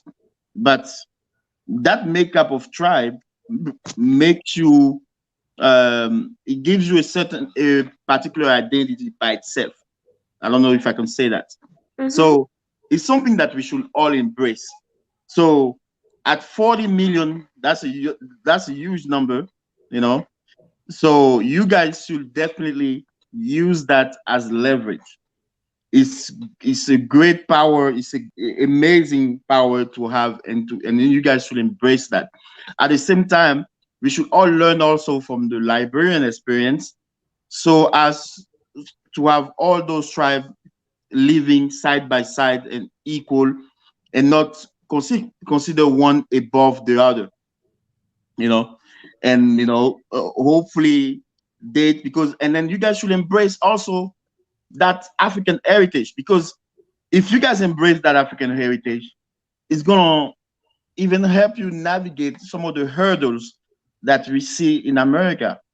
For example, the fact that this system that we have in America, where where there's the broken family, the broken black family or whatnot. If you embrace that side, maybe that will help you overcome that hurdle. So that's all I want to say. Embrace your identity, and then we all need to work with one another. We all equal, different in the cultural side, but we all equal, because at the end of the day, that's all that matters. That color, that's all that matters. Wow. Well, on that note, that brings us to the end of our program.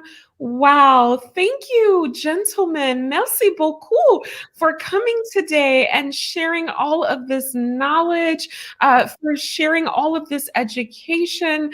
This has been an incredible discussion. I will leave the next minute for either of you to say any final thoughts to the audience for about a minute or less. And if you want to shout out like any of your businesses or anything like that, feel free to do so. Please, no land deals, okay? Because we don't know. Yeah, we all know. No, I don't. Okay, listen. I'm gonna have to speak on that later. But no land will be advertised on this channel, because DJ cannot verify if anyone has land for you, and I don't want you coming back saying, DJ, I went and bought land and now it's not there. So if you have a business that is not a land deal or anything like that you want to shout out to the audience so that people can contact, feel free to do that. I will let you go first, Will, and then James to wrap up. Yeah. Anyway, it's been a pleasure, DJ, and I really love what you're doing here, because you're bringing different perspective into play here. And even though we kind of shouted at each other, at the end of the day, we all love one another. Yes. Whether you are Nigerian, Ethiopian, South African, Ghanaians, or from Burkina Faso, from Senegal or from America, we all love one another. On that note, if anybody wants to go to Ivory Coast, I've got a spot down there. You guys are welcome to just shoot me an email or whatnot. You guys can stay at my place, and I can help you find out more about the place and stuff like that. I don't sell land, but I built some studio apartment where you guys can sleep and stuff like that. And I have also a restaurant in Ivory Coast, so I have a restaurant down there. So when you guys are in Abidjan, which is the biggest city, when you guys are down there, please shoot me an email, and then we'll make sure that you guys have a good time. Even if I'm not down there, I'm gonna link you guys up to the people that need, that you want to see or whatnot, because I'm constantly down there for business and things like that. I've done that for white people, so I should be able to do that for my black brothers as well. Okay, awesome. And so if they want to get in contact with you, yes, they just hit you up from this YouTube name, Sir Will? Sir Will. I have my YouTube. It's not much. I'm gonna start uploading videos of my travels, but it's Sir Will on YouTube. Just Sir Will on my YouTube. I don't know if my email should be over there somewhere. I'm gonna make sure my email is there, but my YouTube is Sir Will, and just hit me up. Okay, cool. Well, you all heard it from Will. He says hit him up if you want to. He's always happy to chat. And James? Thank you for letting me come to the show today. I really appreciate that. And my brother from Ivory Coast, I really appreciate you. You gave me the courage to come, because when I saw that you're from Ivory Coast, I jumped in, because we're next doors. I was like, let me come and help my brother so we can talk about this African thing. I appreciate that, my brother.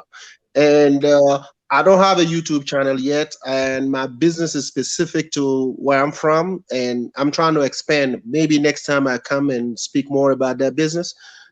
And what I can advise the diaspora coming to Africa, once you get to Africa, I don't know, even before you get to Africa, try to connect with Africans in your cities. Connect with them, interact with them, and you get to know more before you get to that country. Even when you get to that country and you still need to reach out, you know how to reach out. Ask for the people living abroad. Hey guys, we here, man. We struggling a little bit about how to go about this thing. Can you guys, who kind of now living in the country right now, can you guys help? Because like you said, you're African American, and I live in the United States. My brothers and sisters from the continent may not know exactly what you're trying to accomplish. Sometimes it can happen, and you want to have that discussion with us so we can hop in and help you out. This is how you should go about it, and you decide. Don't be a stranger. Don't be afraid to reach out. I don't want my brothers and sisters to be taken advantage of. We don't like these videos. To be honest, we don't like these videos. Going to Africa, being taken advantage of, and you put in this video and try. We feel like this is embarrassment for us. I don't want that to happen. This, be prepared. Know what you're doing. If you, like my brother said, don't try to buy land because everybody's talking about land. Like I tell you, us together, we can't finish buying lands in Africa. It's always going to be land. I don't know at what price you may want to buy it. That may be a different story, but land is there for you. Make sure you talk to the right people. Make sure you have your paperwork right before you sign anything. You know what I'm saying? Don't hop on a YouTube video. Oh, I gave $5 million and they took advantage. No. No. Conduct yourself diligently. Be careful when you get there. Be careful. Know what you're doing. Know who you connect with. Then, like I said, the unit. Remember the unit. When someone knows you are powerful, they will not take advantage of you. If you go in there, I am the only one African American here. What do you try to tell others? Those who wants to take advantage of you. You telling them, okay, I don't have no support system here. Yeah. You see what I'm saying? Yeah, they're be careful. Yeah, absolutely. Be careful. Surround yourself with the good locals. You see what I'm saying? Now nobody can target you. Yes. So those are the things you need to do. And I went to some channels and you get put backstage or you get muted because the conversation get a little disrespectful and you want to stand your ground. So sometimes don't feel like, hey, the Africans want to disrespect. No. The same way you want your respect, we want our respect. If you can check your people about respect, we will appreciate that. I like my African brothers also to respect our African American brothers. We come from places where respect is number one, is priority. It is priority. We can't force anything if there is no respect. Sometimes you get frustrated in the United States, but I can't go about my business disrespecting African American folk. We can't do that. We can't. Yeah. So the continent is big. You're gonna see a lot of people that may not have anything, but the simple respect, they will open doors for you. I know peoples in Africa, they will let you sleep at the compound for free.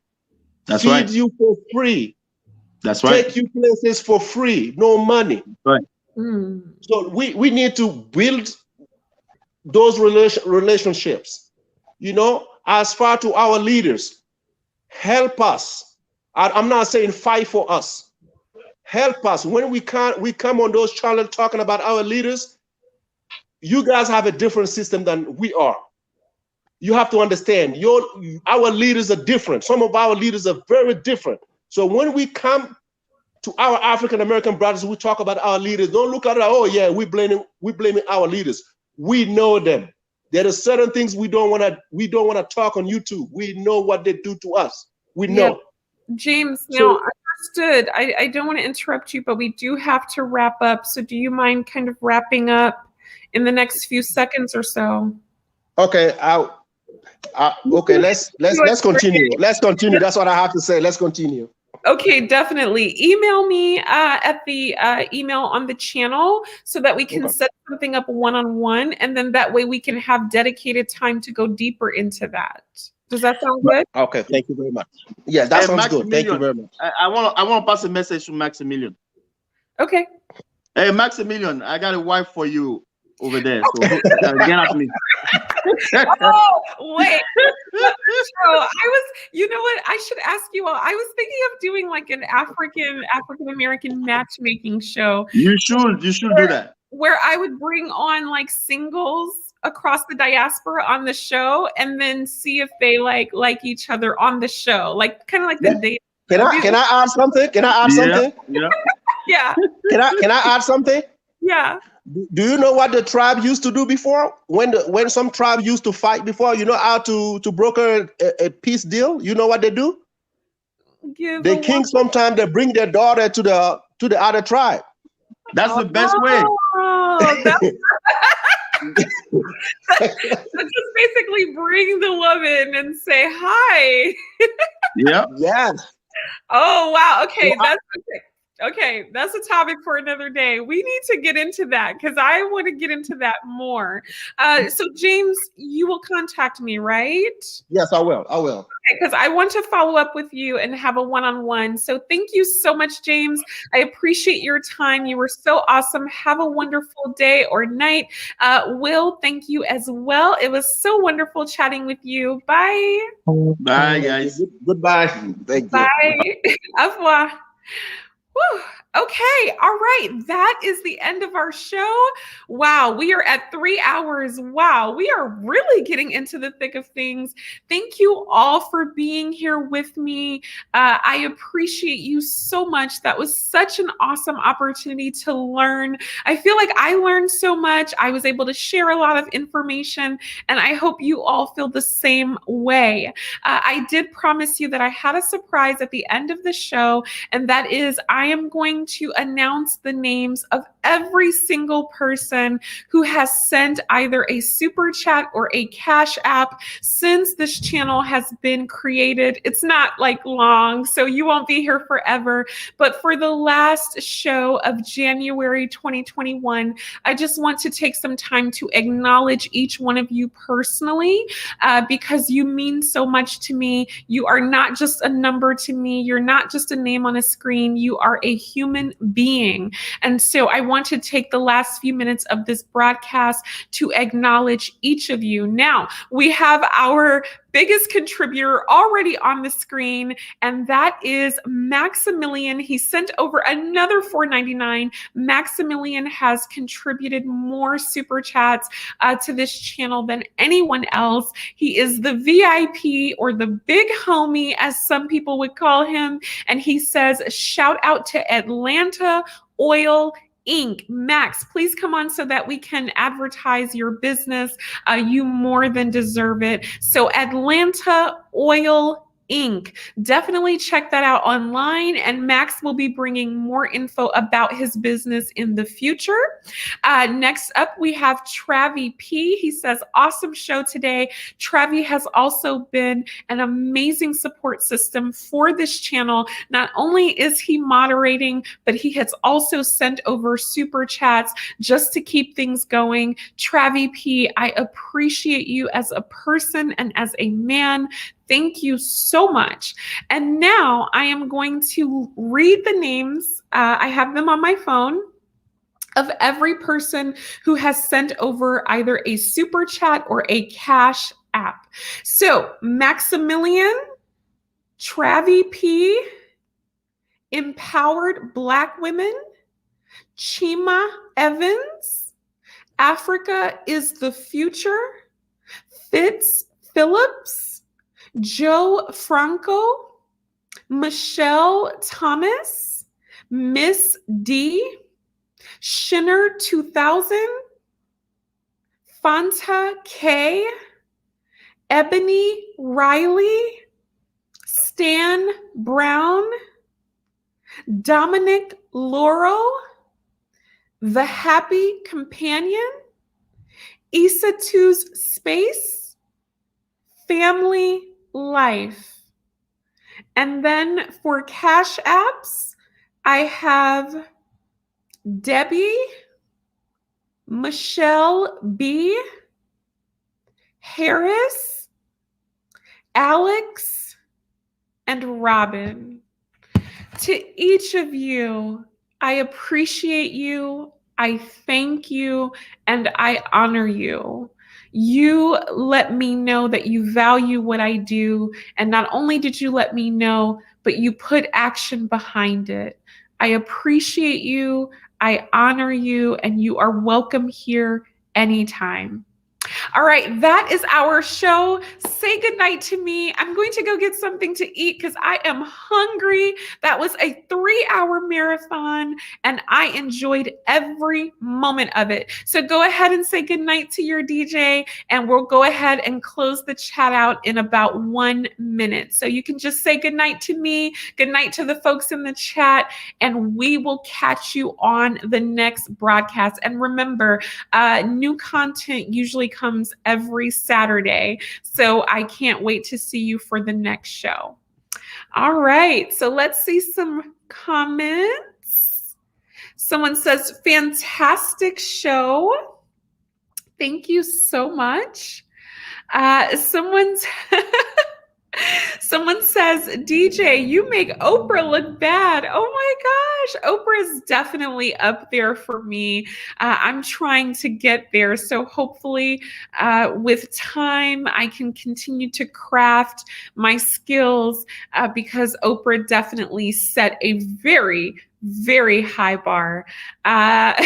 Someone says, hit the likes, people. Yes, on your way out, please hit that like button. And I hope you are able to have something warm and good tonight to eat. And hopefully you have someone to cuddle with and have lots of love in your home.